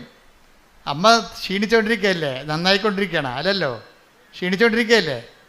അപ്പോൾ ഇവരെ സംബന്ധിച്ചിടത്തോളം നാളെ കാലങ്ങളിൽ നിങ്ങൾ അവരുടെ ഉടുപ്പും തൂവാലും എല്ലാം അവരുടെ കല്യാണത്തിന് സമയത്ത് വരെ നിങ്ങൾ അലക്കി തേച്ചു. അത് ഞാൻ അലക്കിയാലേ ശരിയാകത്തുള്ളൂ. പിന്നെ അത് നിങ്ങളുടെ ചിന്തയാണ്. നിങ്ങൾ അവിടെ ആൾ കളിക്കാൻ വേണ്ടി ഉണ്ടാക്കിയിട്ടുള്ള നിയമമാണ്. ഞാൻ അലക്കിയാലേ ശരിയാകും. അവർക്ക് വാദമൊന്നുമില്ല. മര്യാദക്ക് അലക്കണം. ആദ്യമേ തുടങ്ങണം ഈ പരിപാടിയൊക്കെ, ആദ്യമേ തുടങ്ങണം ഈ വിഷയങ്ങളൊക്കെ. അല്ലെന്നുണ്ടെങ്കിൽ നിങ്ങളവർക്ക് പിടിക്കത്തില്ലൊരു കാലം കഴിയുമ്പോൾ. നിങ്ങളെ അവർക്കൊരു പിടിക്കത്തില്ല. എന്നുവെച്ചാൽ അവർക്ക് 10, 35, 30 വയസ്സായി കഴിയുമ്പോൾ, 25 വയസ്സായി കഴിയുമ്പോൾ അമ്മയ്ക്ക് പഴയതുപോലെ പലരെ ഒപ്പിക്കണം. അപ്പൻ അതിനേക്കാൾ വലിയ കർക്കശ അപ്പുറത്ത്. അപ്പോൾ ഇതിൻ്റെ ഇടയ്ക്ക് ഇവരെല്ലാവരും ഒപ്പിച്ച് വരുമ്പോൾ നമ്മളൊരു പരുവത്തിലാകും. ആർക്കും പിടിക്കത്തുമില്ല. പോരെ? അപ്പനും പിടിക്കത്തില്ല, അമ്മയ്ക്കും മക്കൾക്കും പിടിക്കത്തില്ല. നമ്മൾ അതിനിടക്കിടക്ക് മരുമകൾ കയറി വരികയാണെങ്കിൽ അവൾ കയറി വരകി എല്ലാം അവളുടെ കയ്യിലാക്കി. ഇപ്പം എന്താ, അപ്പം മകന് സമാധാനം. ഇപ്പോൾ അമ്മയല്ലേ എനിക്ക് ഉടുപ്പിലൊക്കെ തരാൻ ബുദ്ധിമുട്ടാണ്, ഇപ്പം അവന് പ്രശ്നമില്ല. അവൻ്റെ വീക്ക്നെസ് കണ്ടുവിട്ടിട്ട് അവൾ അതിനകത്ത് കയറി കളിച്ച ആളാകും. ഉടമ്പടി എടുക്കുമ്പോൾ നമ്മൾ ശ്രദ്ധിക്കേണ്ട കാര്യം, ദൈവ സ്നേഹത്തിന് വിരുദ്ധമായ എന്തെങ്കിലും അടിയൊഴുക്കുകളുണ്ടെങ്കിൽ ഉടമ്പടി വർക്കൗട്ട് ചെയ്യത്തില്ല. ദൈവസ്നേഹത്തിന് നിങ്ങളെ അതായത് നിങ്ങളുടെ മനസ്സിലിരിപ്പ് വേറെ വല്ലതും ആണെങ്കിലേ, അതിനാണ് ഈ സത്യഹൃദയം എന്ന് പറഞ്ഞ വാക്കുണ്ട്. സത്യഹൃദയം ഹെബ്രായർ 10:22. ഹെബ്രായർ 10:22. അതിനാൽ വിശ്വാസത്തിന്റെ ഉറപ്പുള്ള സത്യഹൃദയത്തോടെ കേട്ടില്ലേ എന്ന് പറഞ്ഞ് കേട്ടില്ലേ? സത്യഹൃദയം. അപ്പം കള്ളഹൃദയം ഉണ്ടെന്ന് എൻ്റെ അർത്ഥം അല്ലേ? ഇപ്പം മനസ്സിലായില്ലേ? ഇപ്പോഴാണ് മനസ്സിലാകുന്നത്. ഇത് സ്കാനിങ് അല്ലേ? ധ്യാനം എന്ന് പറഞ്ഞാൽ എന്താണ്? ഒരു പെറ്റ് സ്കാനിങ് പോലെ ഇരിക്കും. ഉള്ള ഡീറ്റെയിൽസ് എല്ലാം പുറത്തു വരും. എന്താണ് പറഞ്ഞത്? അതിനാൽ വിശ്വാസത്തിന്റെ ഉറപ്പുള്ള സത്യഹൃദയത്തോടെ നമുക്കടുത്ത് ചെല്ലാം. ദൈവത്തിന്റെ തിരുസന്നിധി ചെല്ലുമ്പോഴേ ഹൃദയം ഹൃദയം കൊണ്ട് ചെല്ലണമെന്നല്ല, ആ ഹൃദയം സത്യഹൃദയമായിരിക്കണമെന്ന്. ഇപ്പം ഞാൻ പറഞ്ഞില്ലേ, ഇപ്പം മരുമകളുടെ കാര്യം പറഞ്ഞില്ലേ, അവൾ വന്നിട്ട് എല്ലാ പുത്തൻ പെണ്ണ് പെരപ്പേരും അടയ്ക്കുന്ന കേൾക്കണ പോലെ അവളെ എല്ലാ കാര്യങ്ങളും ചെയ്യും. അപ്പൻ്റെ കാര്യം ചെയ്യും, അമ്മയുടെ കാര്യം ചെയ്യും. അവൾ അവിടെ ഗുഡ് സർട്ടിഫിക്കറ്റ് മേടിക്കുകയാണ് സംഭവം. പക്ഷേ അമ്മയ്ക്കിട്ട് ഇപ്പോൾ ആരെ വെക്കുകയാണ് ആ സംഭവം? മനസ്സിലായില്ലേ? അവരുടെ റോള് അടിച്ചു മാറ്റുകയാണ്. അപ്പോൾ ആ ഹൃദയത്തിൽ സത്യമില്ല. അച്ഛൻ പറഞ്ഞ മനസ്സിലായില്ലേ? അവളുടെ ഉദ്ദേശം വേറെയാണ്. അപ്പോൾ വേറെ ഒരു ഉദ്ദേശത്തിനാണ് ദുരുദ്ദേശം നമ്മൾ പറയണത്. അവളുടെ ഉദ്ദേശം വേറെയാണ്. ഉടമ്പടി ഇത് വർക്കൗട്ട് ചെയ്യത്തില്ല. കർത്താവ് നിൻ്റെ ഹൃദയം കർത്താവ് ഇൻസ്പെക്ട് ചെയ്യുമ്പോൾ നിൻ്റെ ഈ നല്ല സൽപ്രവൃത്തികളിൽ പോലും സ്വർഗീയ ഇടങ്ങളിൽ പോലും വസിക്കുന്ന take the bread of God സ്വർഗീയ ഇടങ്ങൾ. ശ്രുതികട്ടെ ഹല്ലേലൂയ ഹല്ലേലൂയ ഹല്ലേലൂയ ഹല്ലേലൂയ ഹല്ലേലൂയ. യേശുവേ നന്ദി. ഹല്ലേലൂയ ഹല്ലേലൂയ. യേശുവേ ആരാധന ആരാധന ആരാധന ആരാധന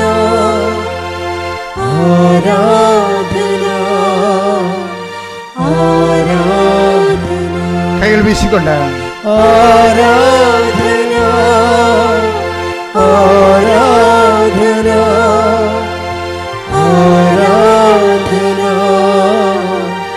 ആരാധന. എഫേസോസ് 6:12. എന്തെന്നാൽ നമ്മൾ മാംസത്തിനും രക്തത്തിനും എതിരായിട്ടല്ല പ്രഭുത്വങ്ങൾക്കും ആധിപത്യങ്ങൾക്കും ഈ അന്ധകാര ലോകത്തിന്റെ അധിപന്മാർക്കും സ്വർഗീയ ഇടങ്ങളിൽ വർത്തിക്കുന്ന തിന്മയുടെ ദുരാത്മാക്കൾക്കുമെതിരായിട്ടാണ് പടവെട്ടുന്നത്. അപ്പൊ ഈ സത്യത്തിന്റെ ഹൃദയവും സ്വർഗീയ ഇടങ്ങളുടെ ദുരാത്മാവും ചേർത്ത് വായിക്കേണ്ട വചനങ്ങളാണ്. നമ്മൾ സ്വർഗീയമായ സ്നേഹത്തിൻ്റെ ദൈവികമായ കാര്യമാണെന്ന് പറയുമ്പോഴും അതിൻ്റെ പിന്നിലുള്ള അടിയൊഴുക്ക് ദുരാത്മാവിൻ്റെതായിരിക്കും. കാര്യം ഉദ്ദേശം എന്താണെന്നുള്ളതാണ് പ്രശ്നം. ഒരു വിഷയത്തിൻ്റെ ഇൻറ്റൻഷൻസാണ് പ്രോബ്ലം. എന്ത് ചെയ്യുന്നു എന്നല്ല പ്രശ്നം. What spirit Leeds U. നീ ചിലപ്പോൾ ഭയങ്കര തങ്കപ്പെട്ട വർത്തമാനവും വലിയ നല്ല കാര്യമാണ് ചെയ്യണത്. പക്ഷെ അതിൻ്റെ ഇൻറ്റൻഷൻ മോശമാണെങ്കിൽ ഈ സ്വർഗീയ ഇടത്തിലെ ദുരാത്മാവായിട്ടത് വർക്കൗട്ട് ചെയ്യും. ഉടമ്പടി നിയോഗങ്ങൾക്കുണ്ടാകുന്നൊരു കുഴപ്പം അതാണ്. ഈ നിയോഗങ്ങളൊക്കെ എഴുതി വെക്കുമ്പോഴും ഇൻറ്റൻഷൻ എന്നുവെച്ചാൽ അതിൻ്റെ അത് ഉള്ളിലുള്ള നിയോഗങ്ങൾക്കുള്ളിലെ നിയോഗങ്ങളാണ് ഇൻറ്റൻഷൻ. ഇന്നർ ഇൻറ്റൻഷൻസ് അതായത് നിയോഗങ്ങൾക്കുള്ളിലെ നിയോഗങ്ങൾ. അത് മറ്റുള്ളവർക്ക് മിക്കവാറും പാരയിരിക്കും. അത് മറ്റുള്ളവർക്ക് അങ്ങനെ ഉണ്ടെങ്കിൽ നിങ്ങളത് പേറ്റി കളയണം. കാറ്റത്ത് പിടിക്കേണ്ടി വരും. നമ്മൾ പണ്ട് കാറ്റത്ത് പിടിക്കത്തില്ലായിരുന്നു അല്ലേ? എന്താണ് ഈ കാറ്റ് വരുമ്പോൾ തൂറ്റണമെന്നൊക്കെ പറയത്തില്ലേ? കാറ്റ് വരുമ്പോൾ കാറ്റത്ത് പിടിക്കും. നമുക്ക് പരിശുദ്ധാത്മാവിൻ്റെ കാറ്റിലാണ് നമ്മുടെ നിയോഗങ്ങളിങ്ങനെ പിടിക്കേണ്ടത്. അപ്പോൾ എന്ത് പറ്റും? പതിര് പറന്നു പോകും, കതിര് താഴെ വീഴും. എന്ന് വെച്ച് കഴിഞ്ഞാൽ ദുരാത്മാവില്ലാത്ത വിഷയങ്ങളാണ്. ദുരാത്മാവില്ലാത്ത ഇൻറ്റൻഷൻസിൻ്റെ ഇത് വരുന്നത്, നിങ്ങൾ 6 ഇൻറ്റൻഷൻസ് എഴുതി വെക്കുമ്പോഴേ, എൻ്റെ അഭിപ്രായത്തിൽ നല്ല ഇൻറ്റൻഷൻ 2 കഴിഞ്ഞാൽ പിന്നെ എഴുതാനില്ലെങ്കിൽ എഴുതാൻ വേണ്ടി വെക്കരുത്. അതെല്ലാം ദൈവത്തിൻ്റെ കോളമായിട്ട് ഇട്ടേക്കണം. പരിശുദ്ധാത്മാവ് പരിശുദ്ധാത്മാവ് പരിശുദ്ധാത്മാവ് എന്ന് എഴുതിയിട്ടേക്കണം. എന്താ കാര്യം? അപ്പം ദൈവത്തിനറിയാം നമുക്ക് എന്താണ് ആവശ്യമെന്നുള്ള അറിയാം. അല്ലെങ്കിൽ ഇപ്പം അവിടെ ദുരാത്മാവ് കയറി പിടിക്കും. പരിശുദ്ധാത്മാവ് നമ്മൾ എഴുതിയില്ലെങ്കിൽ ദുരാത്മാവ് കയറി പിടിക്കുക അവിടെ. അങ്ങനെ ഒരു പ്രശ്നമുണ്ട്. ആ കോളം ഒഴിച്ചിടരുത്. ഒരു കാര്യത്തിനുള്ള പ്രശ്നം വെച്ചാൽ, ഇപ്പോൾ ഒരു കോളം ഒഴിച്ചു കഴിഞ്ഞാൽ നമുക്കിവിടെ 2 ഓപ്ഷനേ ഉള്ളൂ. ഒന്നെങ്കിൽ പരിശുദ്ധാത്മാവ്, ഒരു ഓപ്ഷനേ ഉള്ളൂ, പരിശുദ്ധാത്മാവ്. ബ്ലാങ്ക് ഇല്ല. അതാണ് ഈശോ പറഞ്ഞത്, നിങ്ങൾ ഒരു ആളിൽ നിന്ന് പിശാചിനെ ഒഴിപ്പിച്ച് കഴിഞ്ഞാൽ അത് വിജനമായ സ്ഥലത്തേക്ക് കറങ്ങി നടക്കും. പിന്നെ തിരിച്ചു വന്ന് ഇവിടെ നോക്കുമ്പോൾ ഇത് ഒഴിഞ്ഞു കിടക്കുകയാണെങ്കിൽ അവൻ തിരിച്ചതിനകത്ത് കയറി വരും. തിരിച്ച് തന്നെക്കാൾ ദുഷ്ടരായ 7 ആത്മാക്കൾ. Take the bread of God. സ്തുതിക്കട്ടെ. ഹല്ലേലൂയ, ഹല്ലേലൂയ, ഹല്ലേലൂയ. യേശുവേ നന്ദി. ഹല്ലേലൂയ, ഹല്ലേലൂയ, ഹല്ലേലൂയ, ഹല്ലേലൂയ, ഹല്ലേലൂയ. യേശുവേ ആരാധന, ആരാധന, ആരാധന. യേശുവേ നന്ദി, നന്ദി, നന്ദി. ഹല്ലേലൂയ, ഹല്ലേലൂയ. ലൂക്ക 11:24 മുതൽ 26 വരെയുള്ള തിരുവചനങ്ങൾ. അശുദ്ധാത്മാവ് ഒരുവനെ വിട്ടുപോയാൽ വരണ്ട സ്ഥലങ്ങളിലൂടെ ആശ്വാസം തേടി അലഞ്ഞു നടക്കും. കണ്ടെത്താതെ വരുമ്പോൾ അവൻ പറയുന്നു, ഇറങ്ങിപ്പോന്ന ഭവനത്തിലേക്ക് തന്നെ ഞാൻ തിരിച്ചു ചെല്ലും. തിരിച്ചു വരുമ്പോൾ ആ വീട് അടിച്ചുവാരി സജ്ജീകരിക്കപ്പെട്ടതായി കാണുന്നു. അപ്പോൾ അവൻ പോയി തന്നേക്കാൾ ദുഷ്ടരായ മറ്റ് 7 അശുദ്ധാത്മാക്കളെ കൂടി കൊണ്ടുവന്ന് അവിടെ പ്രവേശിച്ച് വാസമുറപ്പിക്കുന്നു. പക്ഷെ നമ്മളിപ്പോൾ അടിച്ചു വാരി തൂത്തെന്നൊക്കെ പറയത്തില്ലേ? അടിച്ചത് വാരി തൂത്ത് തിന്മകളെല്ലാം. ഇപ്പോൾ കുമ്പസാരം തന്നെ നിങ്ങൾ മനസ്താപ പ്രായശ്ചിത്തം ചൊല്ലി 3 പ്രായശ്ചിത്തമായിട്ട് ഞങ്ങൾ പ്രായശ്ചിത്തമായിട്ട് തരുന്ന പ്രായശ്ചിത്തങ്ങൾ 5 സ്വർഗ്ഗസ്ഥ 5 നന്മ പറഞ്ഞോറിയും കഴിഞ്ഞ് കുമ്പസാരം കഴിയുമ്പോൾ എന്താ ശരിക്കും സംഭവിക്കണത്? പാത്രം കഴുകി വെടിപ്പാക്കിയെന്നേ ഉള്ളൂ. അത്രേ ഉള്ളൂ. അതിൻ്റെ അകത്ത് പാത്രം കഴുകി വെടിപ്പാക്കി. ആ സ്പേസ് അവിടെ കിടക്കുകയാണ്. നമ്മൾ സൂക്ഷിച്ചില്ല എന്നുണ്ടെങ്കിൽ കൺഫെഷന് അതിൽ തന്നെ ഒരു പ്രതിരോധ ശക്തിയുണ്ട്. പക്ഷേ ഇറ്റ് ഈസ് ലെഫ്റ്റ് ടു അവർ ഇൻറ്റൻഷൻ. നമ്മളെ ശ്രദ്ധ പോലെ ഇരിക്കും. കൺഫെഷന് അതിൽ തന്നെ ഒരു ആധ്യാത്മിക പ്രതിരോധ ശക്തി ഉണ്ട്. പക്ഷെ നമ്മളത് ശ്രദ്ധിക്കുന്നില്ല എന്നുണ്ടെങ്കിൽ ഈ പാത്രം കഴുകി വെക്കണത് എന്തിനാ? കാണാൻ വേണ്ടിയാണ്. കാണാൻ വേണ്ടി കഴുകി വെക്കണവരുണ്ട്. പാത്രം കഴുകി വെക്കണത് എന്തിനാ? ഭക്ഷണം കഴിക്കാനാണ്, ഉറപ്പല്ലേ? ഇപ്പം കുമ്പസാരിക്കണത് എന്തിനാണ്? പുണ്യത്തിൽ പുരോഗമിക്കാനാണ്, ഉറപ്പല്ലേ? കർത്താവിന് വേണ്ടി അധ്വാനിക്കാൻ. അവിടെ എല്ലാം ആ സ്പേസ് എല്ലാം പരിശുദ്ധാത്മാവിൻ്റെ ആണ്. നമ്മുടെ ആധ്യാത്മികതയിൽ നമുക്ക് വരുന്നൊരു പ്രശ്നമെന്ന് പറയണത്, നമുക്ക് 2 ഓപ്ഷനില്ല. പരിശുദ്ധാത്മാവ് ഇല്ല എന്നുണ്ടെങ്കിൽ, പരിശുദ്ധാത്മാവ് ഇല്ലാത്തൊരവസ്ഥ. ഇപ്പോൾ ഇന്ത്യൻ ഫിലോസഫിയിലൊക്കെ തൂരിയ സ്റ്റേജുണ്ട്. ടാബ്ല റാസ എന്ന് ഗ്രീക്ക് പറയണ പോലെ ഇന്ത്യയിലെ തൂരിയ സ്റ്റേജ്. ഇപ്പോൾ ഒരു നോൺ ആബ്സെൻറ്റ്, ഒരു ആബ്സെൻറ്റ് പ്ലേസ്, നിർവ്വാണത്തിൻ്റെ തന്നെ ഒരു ഘട്ടമാണത് തൂരിയ സ്റ്റേജ്. പക്ഷേ അതുപോലെ സ്റ്റാൻഡ്സ് ഈ ക്രിസ്ത്യൻ ഫിലോസഫിയിലില്ല, ക്രിസ്ത്യൻ തിയോളജിയിലില്ല. എന്താ കാര്യം വെച്ചാൽ, നിങ്ങൾക്ക് പരിശുദ്ധാത്മാവ് ഇല്ല എന്നുണ്ടെങ്കിൽ പിന്നെ അടുത്തത് എന്താണ്? അത് വെയ്ക്കൻ്റാണ്. വെയ്ക്കൻ്റ് ആകത്തില്ലൊരിക്കലും. ആരാണ് വെയ്ക്കൻ്റ് ആകത്ത്? പിന്നെന്ത് ചെയ്യും? നമ്മൾ ശ്രദ്ധിച്ചില്ലെങ്കിൽ അതിനേക്കാൾ ദുരാത്മാക്കൾ പിന്നെ വന്ന് ഇതിൻ്റെ അകത്ത് കയറും. അപ്പം നമ്മളെന്താ ചെയ്യേണ്ടത്? പരിശുദ്ധാത്മാവിനെ തന്നെ ഇൻറ്റൻഷൻ വെക്കണം. അച്ഛൻ പറഞ്ഞ മനസ്സിലായ? പരിശുദ്ധാത്മാവിനെ തന്നെ നിയോഗം വെക്കണം. ഇപ്പം നിയോഗം ഇല്ല എന്ന് വെച്ച് കഴിഞ്ഞാൽ, 2 നിയോഗം, എനിക്ക് നിയോഗം ഇല്ല എന്നുണ്ടെങ്കിൽ ബാക്കിയെല്ലാം നിയോഗം ഇല്ല എന്നല്ല, പിന്നെ വല്ലതൊക്കെ എഴുതി വെക്കുകയല്ല ചെയ്യേണ്ടത്. മറിച്ച് പരിശുദ്ധാത്മാവിനെ നിറയ്ക്കണമേ എന്ന് എഴുതി വെക്കണം. പരിശുദ്ധാത്മാവിൻ്റെ ഫലങ്ങളാൽ നിറയ്ക്കണമേ, പരിശുദ്ധാത്മാവിൻ്റെ ദാനങ്ങളാൽ നിറയ്ക്കണമേ, ക്രിസ്തുവിൻ്റെ ദൗത്യമനുസരിച്ച് ജീവിക്കാൻ എന്നെ സഹായിക്കണം. എന്തെല്ലാം എഴുതി വെക്കാൻ പറ്റും?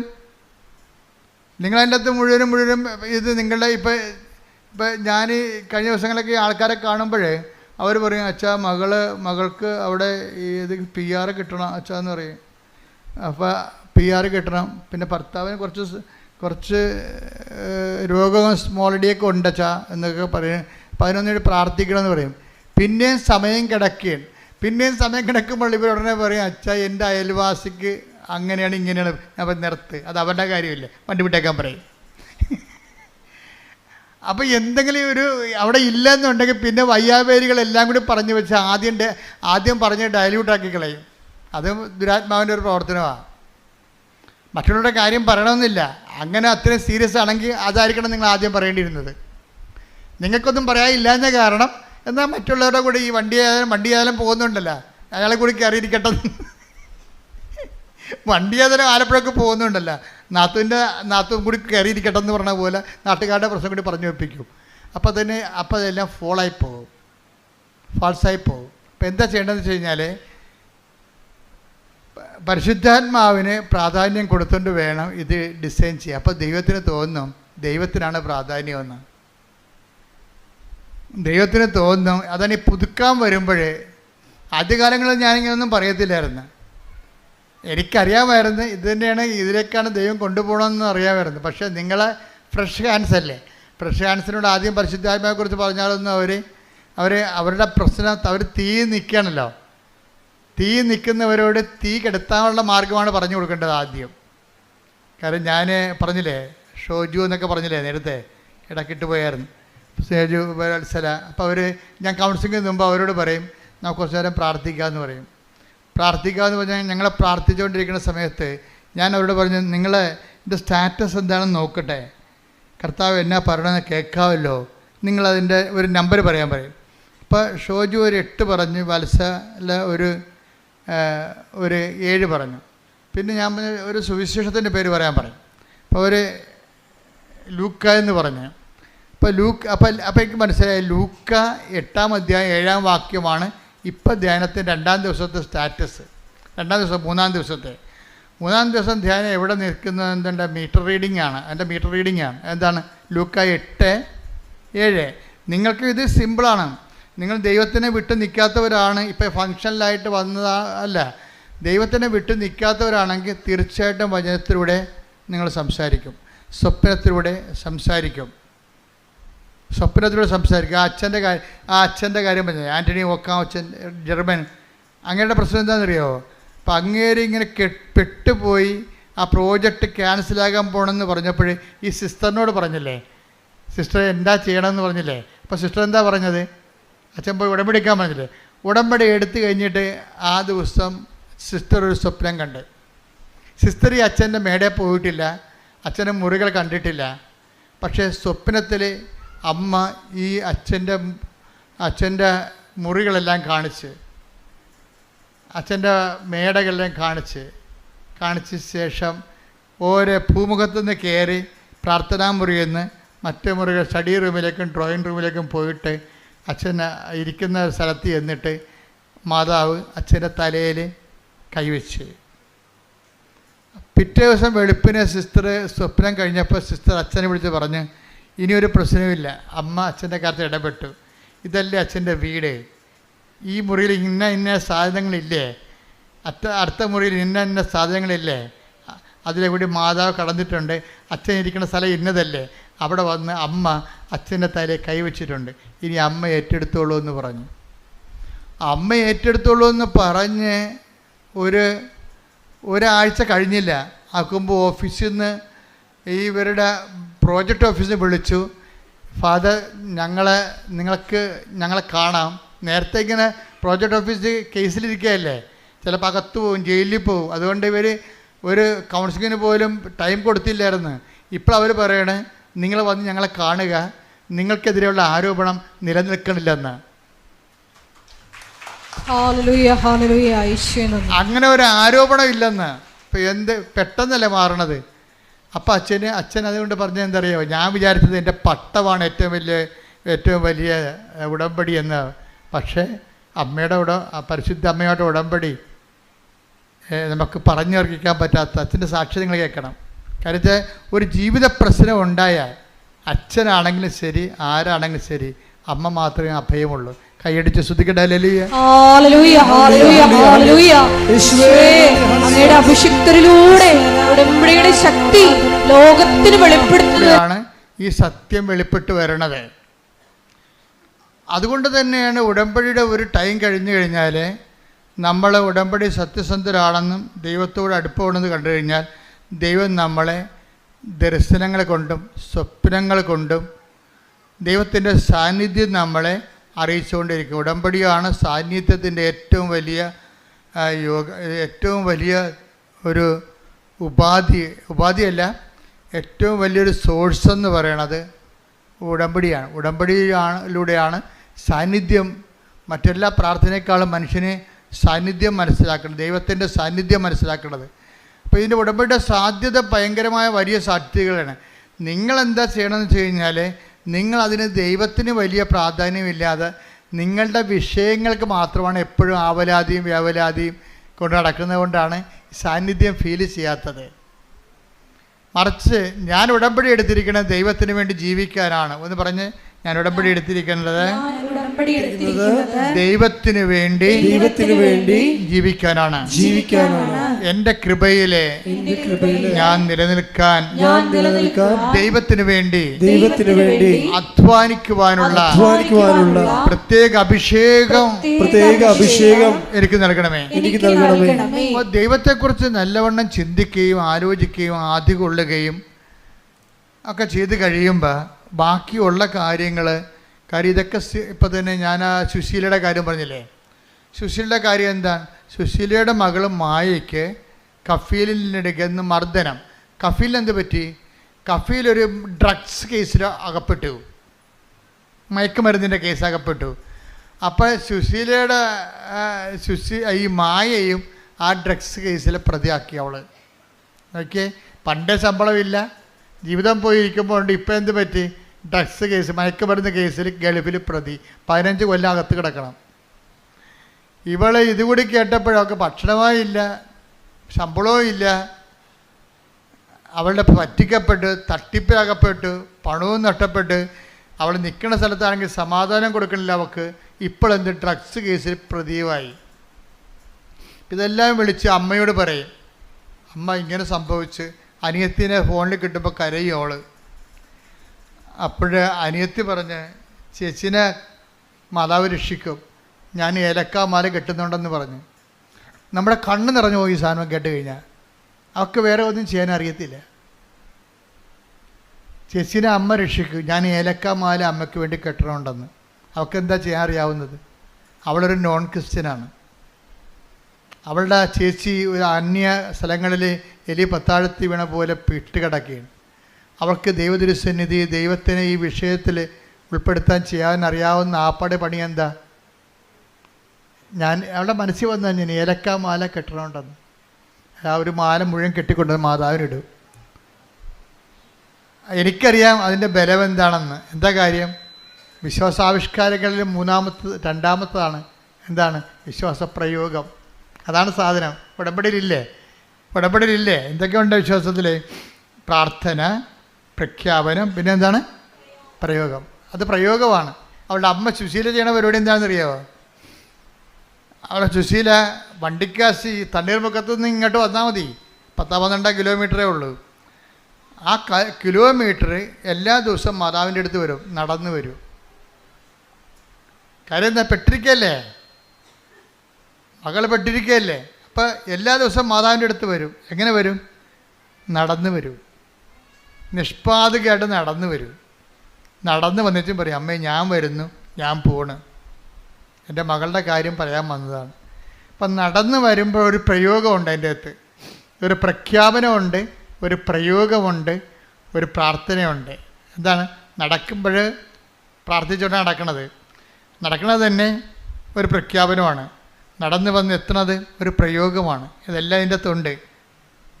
അപ്പം അതുകൊണ്ട് ദൈവത്തിന് ഇപ്പോൾ കർത്താവിൻ്റെ ഒരു വചനമുണ്ടല്ലോ, 14 എടുത്തവനെ, മർക്കോസ് 14:8 ഇവൾക്ക് സാധിക്കുന്നത്, അതാണ് നോക്കിയ കണ്ടല്ലേ, ഇവൾക്ക് ഇവൾക്ക് സാധിക്കുന്നത് ഇവൾ ചെയ്തു. അവർക്ക് സാധിക്കുന്ന ഏലക്കാമാല കെട്ടണതാണ്. അതാണ് സംഭവം. ഇതേതാ സംഭവം മനസ്സിലായ? ലാസറിൻ്റെ വീട്ടിൽ ലാസർ ഉയർത്തെഴുന്നേറ്റ് കഴിഞ്ഞപ്പോൾ കർത്താവിൻ്റെ പാദത്തെങ്കിൽ 300 ദനാരയ്ക്കുള്ള സുഗന്ധ തൈലം ലാസറിൻ്റെ ബദനിയിലെ മറിയം കാല് പൂശി പ്രാർത്ഥിച്ച്. അപ്പോൾ യൂദാസ് അവിടെ നിന്നുകൊണ്ട് പ്രശ്നം ഉണ്ടാക്കി. എന്ത് നോൺസെൻസാണിത്? അയാൾ യുക്തി ഉപയോഗിക്കുന്ന ആളാണ്. അയാൾക്ക് ഭക്തിയല്ല അയാൾ ഉപയോഗിക്കണത്, യുക്തിയാണ് ഉപയോഗിക്കണത്. അയാൾ ചോദിച്ചത് എന്താണിത്? നോൺസെൻസ് അല്ലേ ഇത്? ഇതുകൊണ്ട് ആൾക്കാർക്ക് വീട് വെച്ച് കൊടുക്കാൻ പറ്റത്തില്ലെന്ന് ചോദിച്ച്. നമുക്ക് ദൈവത്തിന് നമ്മൾ കൊടുക്കുന്നത് കൊണ്ട് വീട് വെച്ച് കൊടുത്തു കഴിഞ്ഞാൽ വീട്ടിൽ കിടന്ന് പൊറുക്കാൻ പറ്റത്തില്ല നമുക്ക്. മനസ്സിലായില്ലേ? രണ്ടും രണ്ട് വിഷയമാണ്. അതെന്താ വെച്ചാൽ ദൈവത്തിന് കൊടുക്കേണ്ടത് ദൈവത്തിന് കൊടുക്കണം, സീസറിന് കൊടുക്കേണ്ടത് മനുഷ്യന് കൊടുക്കേണ്ടത് മനുഷ്യന് കൊടുക്കണം. മനുഷ്യന് കൊടുക്കേണ്ട അടുത്ത് ദൈവത്തിന് കൊടുക്കരുത്, ദൈവത്തിന് കൊടുക്കേണ്ട അടുത്ത് മനുഷ്യനെയും കൊടുക്കരുത്. അതിനെ ബാലൻസ്ഡായിട്ടാണ് ഈശോ പറഞ്ഞിരിക്കുന്നത്. അവളെ സംബന്ധിച്ചിടത്തോളം ചെയ്യണത് എന്താണ്? ഒരു ദനാറയ്ക്ക് 300 ദനാറ ഒരു വർഷത്തെ കൂലിയാണ്.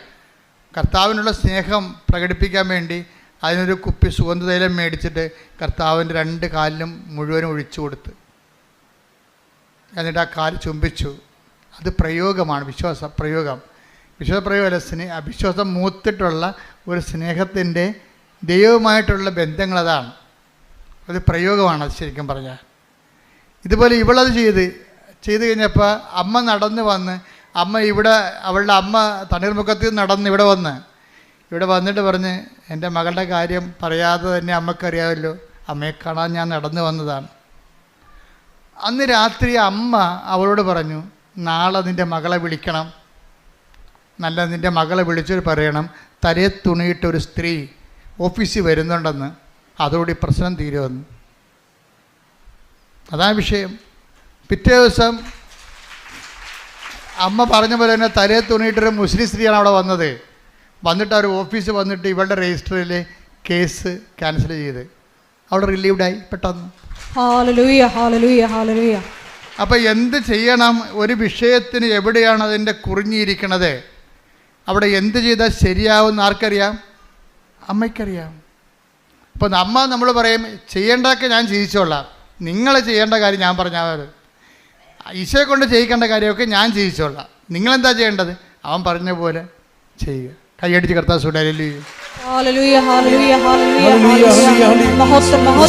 ഇതൊക്കെ ഉപയോഗിക്കുമ്പോൾ നിങ്ങളെ വിശ്വാസ പ്രയോഗത്തിലാണെന്നുള്ള കാര്യം മനസ്സിലാക്കണം.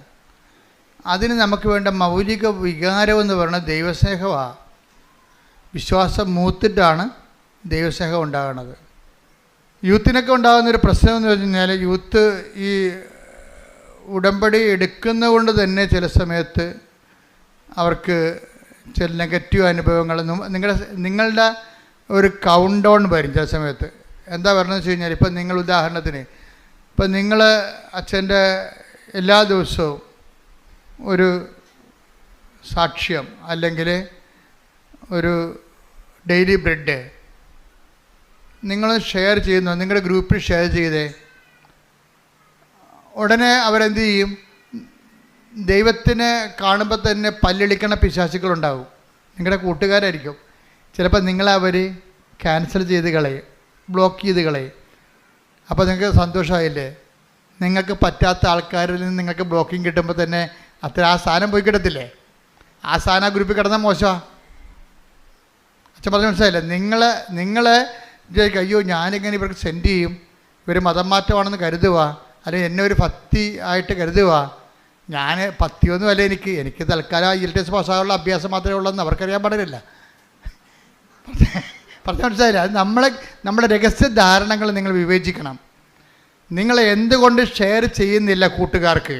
അതിൻ്റെ കാരണം നിങ്ങളിതൊരു 3 മാസത്തുള്ള അഭ്യാസമായിട്ടാണ് എടുത്തിരിക്കുന്നത്. ഒക്കട്ടെ കിട്ടണേ ഊട്ടി പോയ ചട്ടി, അതുകൊണ്ടാണ് ഷെയർ ചെയ്യാത്തത്. ഞാൻ ഈ 3 മാസത്തെ അഭ്യാസത്തിന് വേണ്ടി എടുത്തിരിക്കുന്ന കാര്യം എൻ്റെ കൂട്ടുകാരുടെ മുമ്പിൽ ഞാനൊരു ഭക്തിഭ്രാന്തിയായിട്ട് അറിയപ്പെടേണ്ട ആവശ്യമില്ലല്ലോ എന്ന് വിചാരിച്ചുകൊണ്ട് നിങ്ങൾ ഷെയർ ചെയ്യത്തില്ല. നിങ്ങളുടെ ആന്തരിക വിചാരങ്ങളെ കർത്താവ് വിവേചിച്ചിരിക്കുന്നു, കർത്താവ് നിങ്ങളെ വിധിക്കുന്നു. ഈ വിധിയിൽ നിന്ന് രക്ഷപ്പെടാൻ വേണ്ടി മര്യാദയ്ക്ക് ഷെയർ ചെയ്ത് രക്ഷപ്പെടുന്നതാണ് നല്ലത്. ചെറുപ്പക്കാർക്കും ഇതുപോലുള്ള അബദ്ധങ്ങൾ സംഭവിക്കുക. നിങ്ങളുടെ കൂട്ടുകാരെല്ലാം ഒരു മേനിക്കെങ്കിലും സ്വയം ഹ്യൂമനിസ്റ്റിൻ്റെ മാനവികൻ്റെ കുപ്പായമെടുത്ത് അടിഞ്ഞിട്ടുള്ള പാർട്ടിയാകും. അപ്പം നമ്മളത് ഷെയർ ചെയ്ത് സ്റ്റാറ്റസ് ഇട്ട് കഴിയുമ്പോൾ അവനവിടെ നമ്മൾ രണ്ടാം പൗരനാക്കും. അവൻ ഒന്നാം പൗരനാകും. ആരാണ് ഒന്നാം പൗരൻ രണ്ടാം പൗരൻ എന്താ അവസാനം അറിയാൻ പറ്റും. അവൻ പറയും എന്ന് തുടങ്ങി ഈ പത്തിപ്രാന്തൊക്കെ.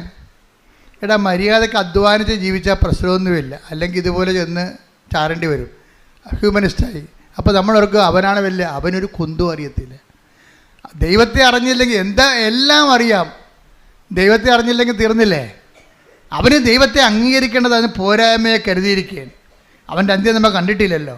കാണുന്നതിന് മുമ്പ് എന്തുകൊണ്ടാണ് അവൻ പറഞ്ഞത് നീ അനുസരിക്കാൻ നീ ബാധ്യസ്ഥനാകേണ്ടത്? അതുകൊണ്ട് നീ നിഷ്പക്ഷമായിട്ട് നിർഭയനായിട്ടും കർത്താവിൻ്റെ സുവിശേഷത്തിൻ്റെ വക്താവായിട്ട് മാറാമെന്ന് കൈ അടിച്ചുകൊണ്ട് സ്തുതിക്കട്ടെ. ഹല്ലേലൂയ.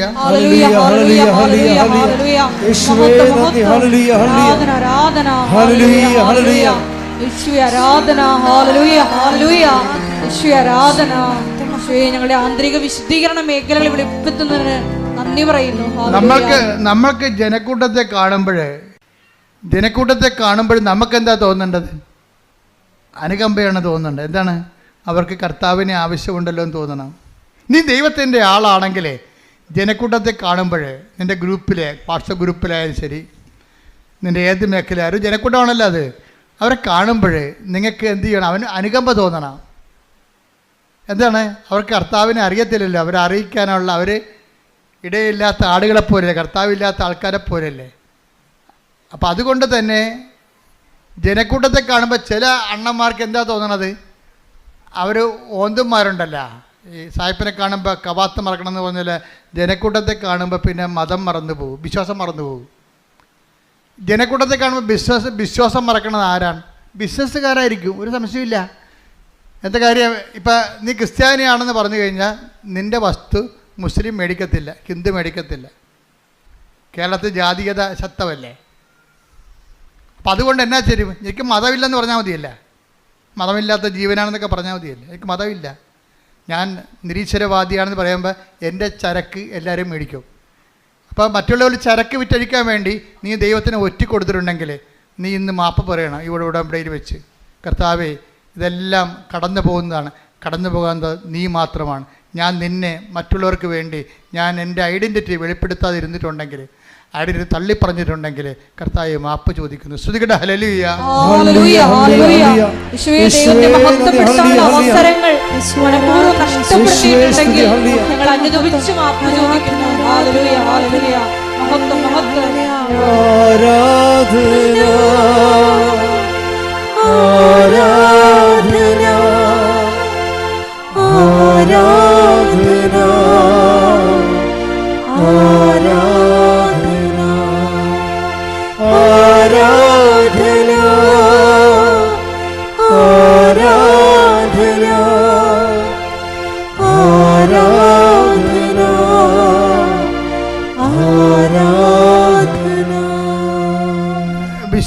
വിശ്വാസം നമുക്കറിയാം. വിശ്വാസത്തിൻ്റെ ആവിഷ്കാരങ്ങൾ എന്തൊക്കെയാണ്? ഒന്ന് പ്രാർത്ഥന, രണ്ടാമത്തേത് എന്താണ്? പ്രഖ്യാപനം, മൂന്നാമത്തേത് എന്താണ്? പ്രയോഗം. ഈ പ്രാർത്ഥന കഴിഞ്ഞിട്ട് ഈ പ്രഖ്യാപനം എന്ന് പറയുമ്പോൾ ഉള്ള വിഷയം വെച്ചാൽ, ഈ പ്രഖ്യാപനം ആദ്യം നടത്തേണ്ടത് എവിടെയാണെന്നറിയാമോ? തെരുവീതിയിലല്ല, സ്വന്തം വീട്ടിലാണ് നടത്തേണ്ടത്. വിശ്വാസം പ്രഖ്യാപിക്കേണ്ടത് എവിടെയാണ്? ആദ്യം സ്വന്തം വീട്ടിലാണ് പ്രഖ്യാപിക്കേണ്ടത് ആദ്യം. കാര്യം വിശ്വാസത്തിനെതിരായിരിക്കും ഭർത്താവ്, അല്ലെങ്കിൽ ഭാര്യ, അല്ലെങ്കിൽ മകൻ, അല്ലെങ്കിൽ മകള്. അവളെ കേൾക്കും, അയ്യോ അവളെ കേൾക്കും, അവളെല്ലാം പറയും. അതുകൊണ്ട് ഞാൻ പ്രത്യക്ഷക്കാരനെ ചുണ്ടിൻ്റെ പേർക്ക് ചുണ്ടിൻ്റെ താഴെ പ്രത്യക്ഷ പ്രാർത്ഥന പിശാചുക്കളുണ്ട്. എന്താ കാര്യം? മകള് കേൾക്കും, അവൾക്ക് ഇഷ്ടപ്പെടത്തില്ലെന്ന്. അപ്പം തന്നെ നിന്റെ കാര്യത്തിൽ തീരുമാനമായില്ലേ? അതാണ് ഈശോ പറഞ്ഞ 10:32 മനുഷ്യരുടെ മുമ്പിൽ ഏറ്റു പറയണമെന്ന്. അപ്പോൾ അവൾ കേട്ടാലും അവൻ കേട്ടാലും, അവന് പ്രാന്ത് കയറിയാലും പിശാച് കയറിയാലും ചാടിപ്പോയാലും നീ നിൻ്റെ വിശ്വാസം പ്രഖ്യാപിക്കണം. എവിടെയാണ്? ഒരുത്തൻ വിശ്വാസം പ്രഖ്യാപിക്കേണ്ടത് ആദ്യമായി അവൻ്റെ വീട്ടിൽ തന്നെയാണ്. ക്ലിയർ അല്ലേ? ആ, എന്താ കാര്യം? നീ ഇത് പറയാൻ ജെയ്സി എന്നും പറഞ്ഞൊരു മോളെ ഈ ദിവസം സാക്ഷ്യം പറഞ്ഞു. അവളുടെ സാക്ഷ്യം എന്ന് പറയുന്നത്, അവളുടെ മകന് ഉടമ്പടിയിലൊന്നും വിശ്വാസമില്ല, ഉപ്പിലും വിശ്വാസമില്ല. അപ്പം എൻ്റെ പ്രശ്നം വെച്ചാൽ, പക്ഷേ അമ്മ ഇവൻ്റെ മകനെ സ്വിറ്റ്സർലൻഡിലാണ് അവൻ MBA പാസ്സായതാണ്. പക്ഷെ അവിടെ MBA പാസ്സായെന്ന് പറഞ്ഞാലും ഈ ഇൻറ്റേൺഷിപ്പിന് പോയി ഭയങ്കര പാടാണ്, ബുദ്ധിമുട്ടാണ്. ഇൻറ്റേൺഷിപ്പിന് പോണ മുമ്പ് അമ്മ പറഞ്ഞ്, എടാ നിനക്ക് ഇൻറ്റേൺഷിപ്പ് കിട്ടാൻ അവിടുത്തെ നാട്ടുകാർ തന്നെ ഉണ്ട്, നിന്നേക്കാൾ വലിയ എക്സ്പീരിയൻസ് ഉള്ള ആൾക്കാരും ക്വാളിറ്റി ഉള്ള ആൾക്കാരും ഉണ്ട്, അവരെടുക്കത്തുള്ളൂ, നമുക്ക് മെറിറ്റില്ല, അതുകൊണ്ട് നീ എന്ത് ചെയ്യണമെന്ന് പറയാം, ഈ ഉപ്പ് കൊണ്ടുപോയി ഇൻറ്റേൺഷിപ്പ് ഓഫീസിൽ ഇടണമെന്ന് പറഞ്ഞു വിശ്വാസപ്രമാണം ചൊല്ലി. അപ്പോഴവൻ പറഞ്ഞു, ഞാൻ ഇടത്തില്ല. അയ്യോ ഇതൊക്കെ ഇതൊക്കെ ചെയ്താൽ വല്ല കാര്യം ശരിയാവുക, അവിടെയൊക്കെ ക്യാമറ ഉണ്ടെന്ന് പറഞ്ഞ്. അപ്പോൾ അമ്മ പറഞ്ഞു, ക്യാമറ ആയതുകൊണ്ട് സായിപ്പിനെ കാണുമ്പോൾ കവാത്ത് മറക്കണ, ചില ആൾക്കാരെ ക്യാമറ കാണുമ്പോൾ കവാത്ത് മറക്കുകയും. അവൻ പറഞ്ഞു, ഞാൻ നിൻ്റെ കൂടെ വരാമെന്ന് പറഞ്ഞു. നീ ചെയ്യേണ്ട, ഞാൻ ചെയ്തോളാം എന്ന് പറഞ്ഞു. നിന്നെ അവിടെ ഇടിപ്പിക്കണ കാര്യമാണ്. ഇൻറ്റേൺഷിപ്പ് ഓഫീസിൽ പോയി അമ്മ കൊണ്ട് അവൻ നിൽക്കുമ്പോൾ അവിടെ ഉപ്പിട്ടിട്ട് വിശ്വാസപ്രമാണം ചൊല്ലി, മാതാവേ ഞങ്ങൾക്ക് കഴിവില്ല, ഞങ്ങൾക്ക് മെറിറ്റില്ല, ഇത് നോട്ട് ബൈ മെറിറ്റാണ് വർക്ക് ചെയ്യേണ്ടത്, ഉടമ്പടി, അതിനുവേണ്ടി ഞാൻ ഉടമ്പടി ചെയ്തിരിക്കണം, അതുകൊണ്ട് ഈ മകനെ ഇവിടെ ഇൻറ്റേൺഷിപ്പിൽ എടുക്കണമെന്ന് പറഞ്ഞു, എക്സ്പീരിയൻസിന്. പല നാട്ടുകാർക്ക് സീറ്റില്ല, അവന് സീറ്റ് കിട്ടി. അത് കഴിഞ്ഞപ്പോൾ പിന്നെ ആ കമ്പനി, വേറൊരു കമ്പനി അവനെ ജോലിക്ക് വിളിച്ചപ്പോഴും അമ്മ പറഞ്ഞേ, എടാ മകനെ ഉടമ്പടി ഉപ്പുണ്ട്, നമുക്ക് കൊണ്ട് ഇടാമെന്ന് പറഞ്ഞ്. അപ്പോൾ അമ്മ പറഞ്ഞു, അമ്മ അതൊക്കെ ശരിയാകുക, അവിടെയൊക്കെ ഒത്തിരി ആൾക്കാരൊക്കെ ഉള്ളതാണ്. അപ്പോൾ നമ്മൾ രാത്രി ഓഫീസിൽ പോകാം, രാത്രി ഓഫീസ് അമ്മയുമായിട്ട് ഈ മകൻ്റെ കൂടെ അമ്മ രാത്രി ഓഫീസിൽ പോയിരിക്കുക. എന്നിട്ട് രാത്രി ഓഫീസിൽ പോയി അവിടെ നിന്ന് വിശ്വാസപ്രമാണം ചൊല്ലിയിട്ട് അവിടെ ഉപ്പിട്ടിട്ട് പോകുന്നു. പ്രഖ്യാപനമാണ്, വിശ്വാസ പ്രഖ്യാപനം. അപ്പോൾ നമുക്കൊരവസരം കിട്ടുമ്പോഴെന്നെ സംബന്ധിച്ചിടത്തോളം നമ്മൾ ദൈവത്തിന് തോന്നണം, നമ്മൾ ഏത് കാലാവസ്ഥയിലും കർത്താവിനെ തള്ളിപ്പറയത്തില്ല. സുവിശേഷം എന്ന് പറയുന്ന വിശ്വാസം, നമ്മളെന്താ കർത്താവ് തുടങ്ങണം എങ്ങനെയാണ്? വിശ്വസിക്കുക, സുവിശേഷത്തിൽ അനുതപിക്കുക, സുവിശേഷത്തിൽ വിശ്വസിക്കുക. അപ്പോൾ വിശ്വാസം എന്ന് പറയുന്നത് ബേസിക്കായിട്ട് വേണ്ടത് സുവിശേഷത്തിലാണ്. അനുതപിക്കുക, സുവിശേഷത്തിൽ വിശ്വസിക്കുക. അപ്പോൾ ദൈവത്തിൻ്റെ വചനങ്ങളിലും ദൈവത്തിൻ്റെ രക്ഷാകര പദ്ധതികളിലും ദൈവത്തിൻ്റെ പരിപാലന മാർഗങ്ങളിലെയും നമ്മൾ വിശ്വാസത്തിലെടുക്കണം. എന്നിട്ട് ആ വിശ്വാസത്തെ നമ്മൾ പ്രയോഗിക്കണമാണ് ഉപ്പിടുമ്പോൾ. ഉപ്പ് അവൻ പിന്നെ ഒരു ഗുണം ചെയ്തു, അവൻ അത്ര മോശക്കാരനല്ല. അവൻ എപ്പോഴും ഈ ഉപ്പൊക്കെ പബ്ലിക്കായിട്ട് ഇടാനും ബുദ്ധിമുട്ടുണ്ടെങ്കിലും തൈലം പൂശിയിട്ടേ അവൻ ഇറങ്ങത്തുള്ളൂ. അവൻ ഇൻ്റർവ്യൂവിനാണെങ്കിലും വീട്ടിൽ എല്ലാ ഉടമ്പടി തൈലം പൂശിയിട്ട് ഇറങ്ങത്തുള്ളൂ. പക്ഷെ അമ്മ അതിനേക്കാൾ കടുത്ത ആൾക്കാരാണ്. പക്ഷേ നമ്മൾ നോക്കുമ്പോൾ അമ്മയുടെ സാക്ഷ്യം കേൾക്കുമ്പോഴുണ്ടല്ലോ, ഇവന് അവിടെ ജോലി കിട്ടാൻ ഒരു സാധ്യതയുമില്ല. പക്ഷേ അമ്മ മാതാവിൻ്റെ നോട്ട് ബൈ മെറിറ്റ് എന്നല്ലേ, എനിക്ക് കഴിവില്ല, എൻ്റെ കഴിവല്ല, നിൻ്റെ കൃപയെന്നല്ല എൻ്റെ പ്രഖ്യാപനം. നമ്മൾ വിശ്വസിക്കണത് എന്താ പ്രഖ്യാപിക്കണം? എൻ്റെ കഴിവല്ല, നിൻ്റെ കൃപ. അതിനാണ് ഉപ്പിടണത്, വിശ്വാസപ്രമാണം ചെല്ലണത്. അപ്പോൾ ആ ജോലി അവന് കിട്ടി. അതിൻ്റെ സാക്ഷിയാണ് അവൻ പറഞ്ഞ കഴിഞ്ഞ ദിവസങ്ങളിൽ. ഞാൻ നിങ്ങളോട് പലപ്പോഴും പറഞ്ഞിരിക്കുന്ന കാര്യങ്ങളെല്ലാം കൃത്യവും കറക്റ്റായിട്ടുള്ള കാര്യങ്ങളും ആയിരക്കണക്കിന് ജനങ്ങൾ അവരുടെ ജീവിതത്തിൽ പ്രാവർത്തികമാക്കി വിജയിച്ച കാര്യങ്ങളാണ്. അതുകൊണ്ട് ചെയ്യുമ്പോൾ തന്നെ സൂക്ഷിച്ചും കൂടുതൽ ഈസിയായിട്ട് ചെയ്യാൻ കഴിയുന്നവർ കൂടുതൽ കഷ്ടപ്പെട്ട് നിവർത്തിക്കണം. പറഞ്ഞ മനസ്സിലായ കാര്യം, നിങ്ങളുമായിട്ട് കോമ്പറ്റ് ചെയ്യുന്ന ആൾക്കാർ വേറെയാണ്.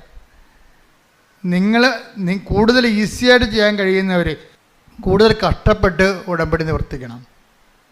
എന്താ കാര്യം വെച്ചാൽ, ഇപ്പോൾ ചിലരൊക്കെ സാക്ഷ്യം പറയാൻ വന്നിട്ട് പോകും, ഉടമ്പടി ചെയ്യാൻ വന്നു. അവർ ഉടമ്പടി ചെയ്യാൻ വേണ്ടി മാത്രം പ്ലെയിനിൽ സഞ്ചരിച്ച് അന്യരാജ്യത്തു നിന്ന് വന്നിട്ട് ഉടമ്പടി ചെയ്തിട്ട് അന്ന് തന്നെ പോകണവർ. അവർക്ക് ഒരു ഉടമ്പടിക്ക് ലാഭമാകണത്, അവർക്ക് ഉടമ്പടിക്ക് ചിലവാകണത് 2.5 ലക്ഷം രൂപ 3 ലക്ഷം രൂപയാണ് ഒരു ഉടമ്പടിക്ക്.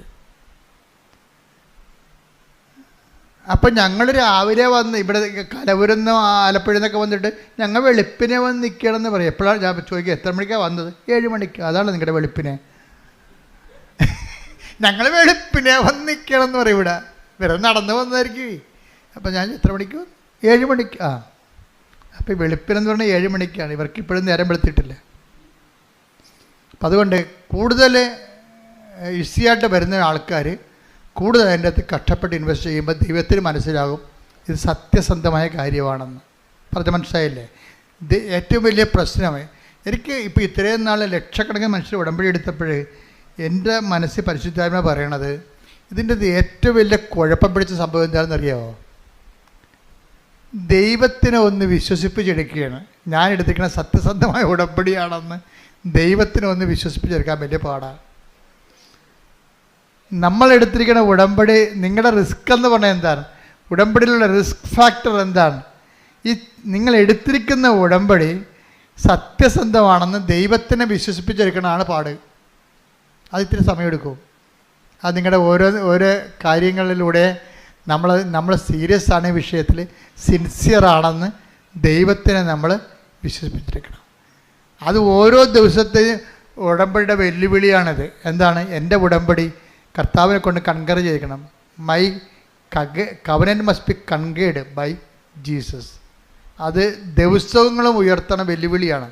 നമ്മുടെ മുമ്പിൽ ഓരോ ദിവസവും ഉയർത്തണ വെല്ലുവിളിയാണ് നമ്മളെടുത്തിരിക്കുന്ന ഉടമ്പടിയെ കൊണ്ട് ദൈവത്തെ കൊണ്ട് അംഗീകരിപ്പിച്ചെടുക്കുക എന്നുള്ളത്.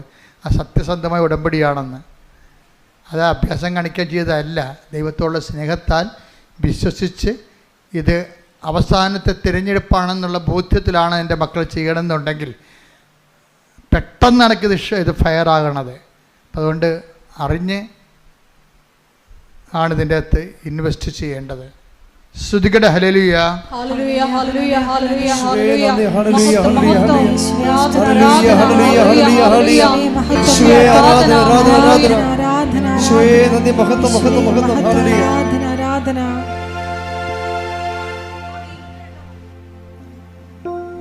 നിങ്ങളുടെ കൈകളെ രോഗസൗഖ്യ പ്രാർത്ഥനയുടെ സമയമാണ്.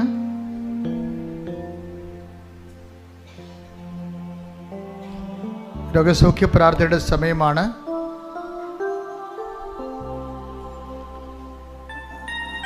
വിവിധ രോഗങ്ങളെ വലയുന്നവർ രോഗാതുരമായ സ്ഥാനങ്ങളിൽ വലത് കൈ വെച്ചുകൊണ്ട്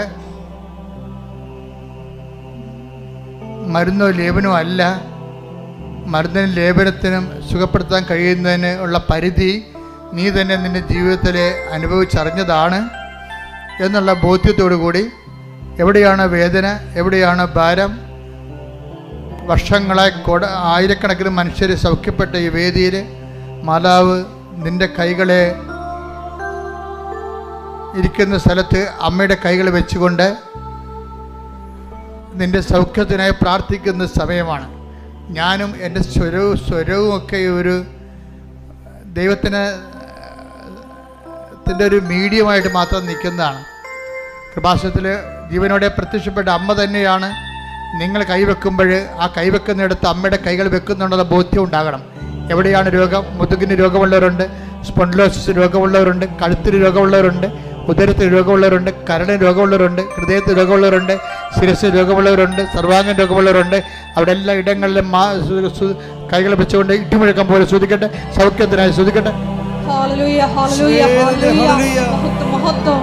എല്ലാ രോഗങ്ങളും സുഖപ്പെട്ടുകൊണ്ട് ഈ ആരാധനയിലൂടെ അങ്ങയുടെ നാമത്തെ വീണ്ടും വീണ്ടും മഹത്വപ്പെടുത്തണമേ. ഹല്ലേലൂയ, ഹല്ലേലൂയ, ഹല്ലേലൂയ, ഹല്ലേലൂയ. കർത്താവിന്റെ ഉന്നതമായ നാമത്തിന് സ്വന്തം ചെയ്യുന്ന കർത്താവിന്റെ വിശുദ്ധ പൗരോഹിത്യത്തെ മഹത്വപ്പെടുത്തണമേ. കർത്താവ് സഭയിലുള്ള സാന്നിധ്യം പ്രകടമാക്കണമേ.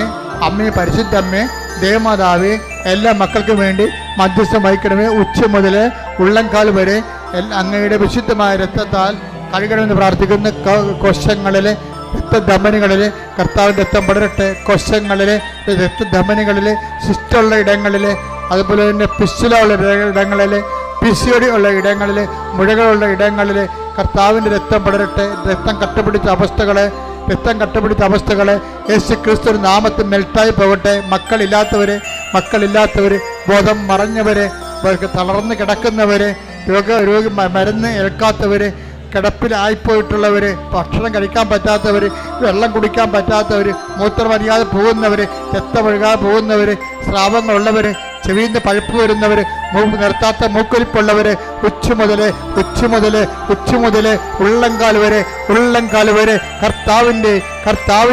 കർത്താവിൻ്റെ വിശുദ്ധമായ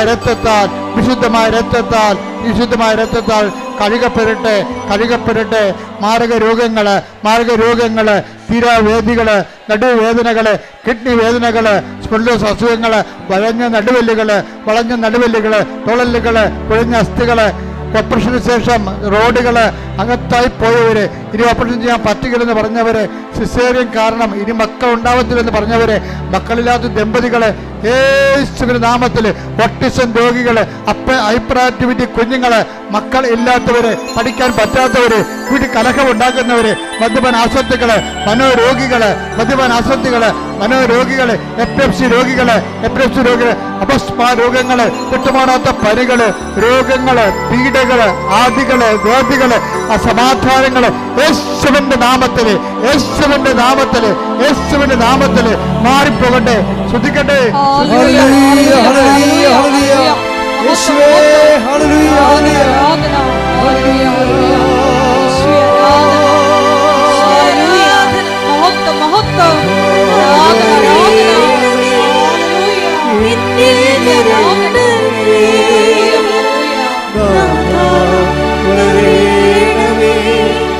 സൗഖ്യം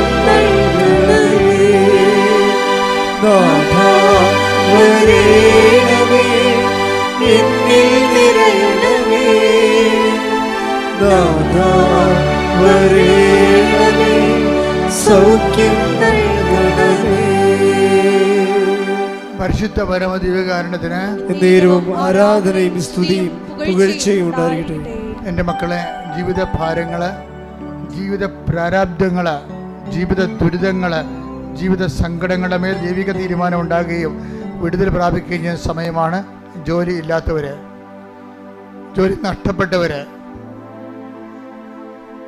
വീടില്ലാത്തവര്, വീടിന് വെക്കാൻ സ്ഥലം പോലും ഇല്ലാത്തവര്, സാമ്പത്തികമായ ബാധ്യതകളാൽ വിഷമിക്കുന്നവര്, ജപ്തി നടപടി നേരിടാൻ പോകുന്നവര്, നടപടിയിൽ ഇരിക്കുന്നവര്, വിവാഹത്തിലെ ബന്ധം പിരിഞ്ഞുകൊണ്ടിരിക്കുന്നവര്, കോടതി കേസ് കിടക്കുന്നവര്, അതുപോലെ തന്നെ കോടതിയിൽ അദാലത്തിന് വിളിച്ചിരിക്കുന്നവര്, ഓരോരോ വിഷയങ്ങൾക്ക് വേണ്ടിയും കർത്താവിന്റെ തിരുസന്നിധിയിൽ കണ്ണീരോടെ പ്രാർത്ഥിക്കുന്നവർ, പറഞ്ഞാൽ അനുസരിക്കാത്ത മക്കള്, വീട്ടിൽ നിന്ന് ഇറങ്ങിപ്പോകുന്ന മക്കള്, തോന്നുമ്പോൾ തിരിച്ചു വരുന്ന മക്കള്, അനുസരണ ഇല്ലാത്തവര്, തെറ്റായ പ്രണയത്തിൽ കുടുങ്ങിക്കൊണ്ട് കുടുംബത്തിന് നാശം വിതക്കുന്ന മക്കള്, അന്ധമായ അവസ്ഥകളിൽ കുടുംബത്തിൻ്റെ കാര്യങ്ങളൊന്നും അന്വേഷിക്കത്തില്ല, മാതാപിതാക്കന്മാർ അന്വേഷിക്കത്തില്ല, മക്കളെ സഹോദരങ്ങൾ അന്വേഷിക്കത്തില്ല, സ്വന്തം കാര്യം മാത്രം നോക്കിക്കൊണ്ട് സ്വന്തം കാര്യത്തിന് വേണ്ടി കുടുംബത്തെ ഉപദ്രവിച്ചുകൊണ്ടിരിക്കുന്നവര്, കുടുംബത്തിന്റെ അസുര വിത്തുകൾ എന്ന് പറയുന്ന സന്തതികള്, അവരുടെ മേലെല്ലാം കർത്താവിന്റെ രക്തം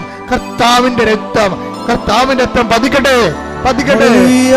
യേശുവിന്റെ നാമത്തില്, സഭയുടെ അധികാരത്തില്, പുരുഷന്റെ അടയാളത്തില്, ദൈവത്തിന്റെ ശക്തിയാൽ മാരക തടസ്സങ്ങള്, തീരാവേദ്യങ്ങള്, ദുരിതങ്ങള് യേശുവിന്റെ നാമത്തിൽ മാറിപ്പോകട്ടെ.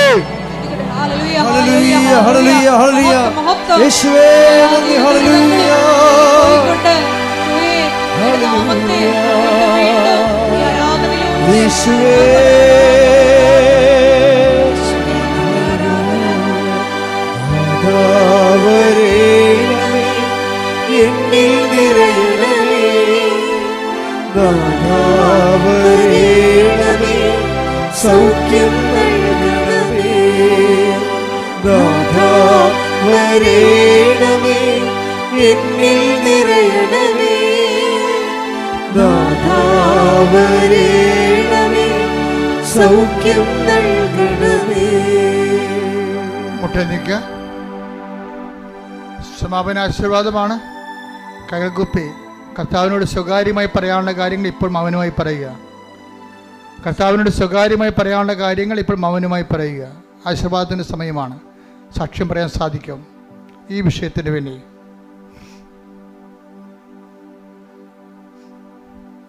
ഓൺലൈനിലുള്ളവരും ശ്രദ്ധിക്കുക, ഈ സമയം മൗനമായി പ്രാർത്ഥിക്കേണ്ട സമയമാണ്.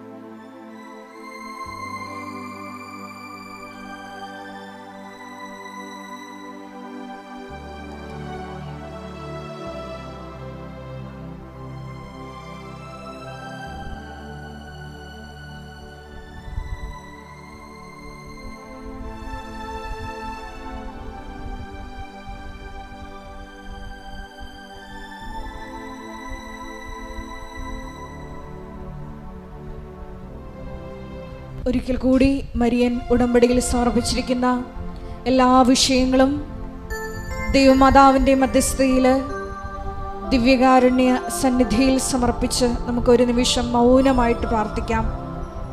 ഈശോയേ, നിന്റെ രാജ്യം സ്വന്തമാക്കുവാൻ ഞങ്ങൾക്കുള്ളതെല്ലാം സന്തോഷത്തോടെ പോയി വിറ്റ്, അഥവാ സുവിശേഷ വചന പ്രകാരം ഞങ്ങളെ തന്നെ പരിത്യജിച്ച് നീയാകുന്ന സന്തോഷത്തിലേക്ക് വരുവാൻ ഈശോയെ ആരാധനയിലൂടെ ഞങ്ങളെ അഭിഷേകം ചെയ്യണമേ എന്ന് പ്രത്യേകമായി പ്രാർത്ഥിക്കുന്നു.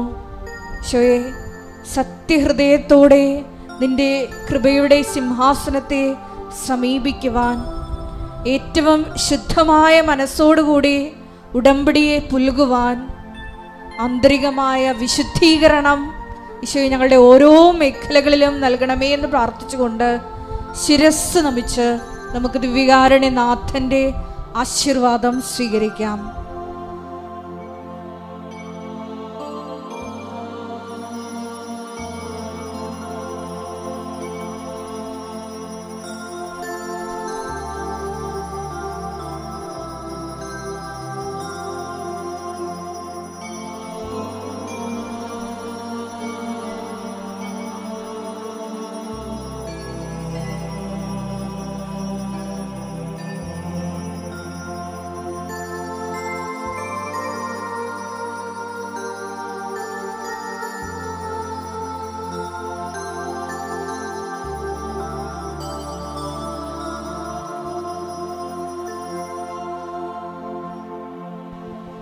പരിശുദ്ധ പരമമാ ദിവ്യകാരുണ്യമേ, ഇന്നുമെന്നും അങ്ങേക്കാരാധന. പരിശുദ്ധ പരമമാ ദിവ്യകാരുണ്യമേ, ഇന്നുമെന്നും അങ്ങേക്കാരാധന. പരിശുദ്ധ പരമമാ ദിവ്യകാരുണ്യമേ, ഇന്നുമെന്നും അങ്ങേക്കാരാധന.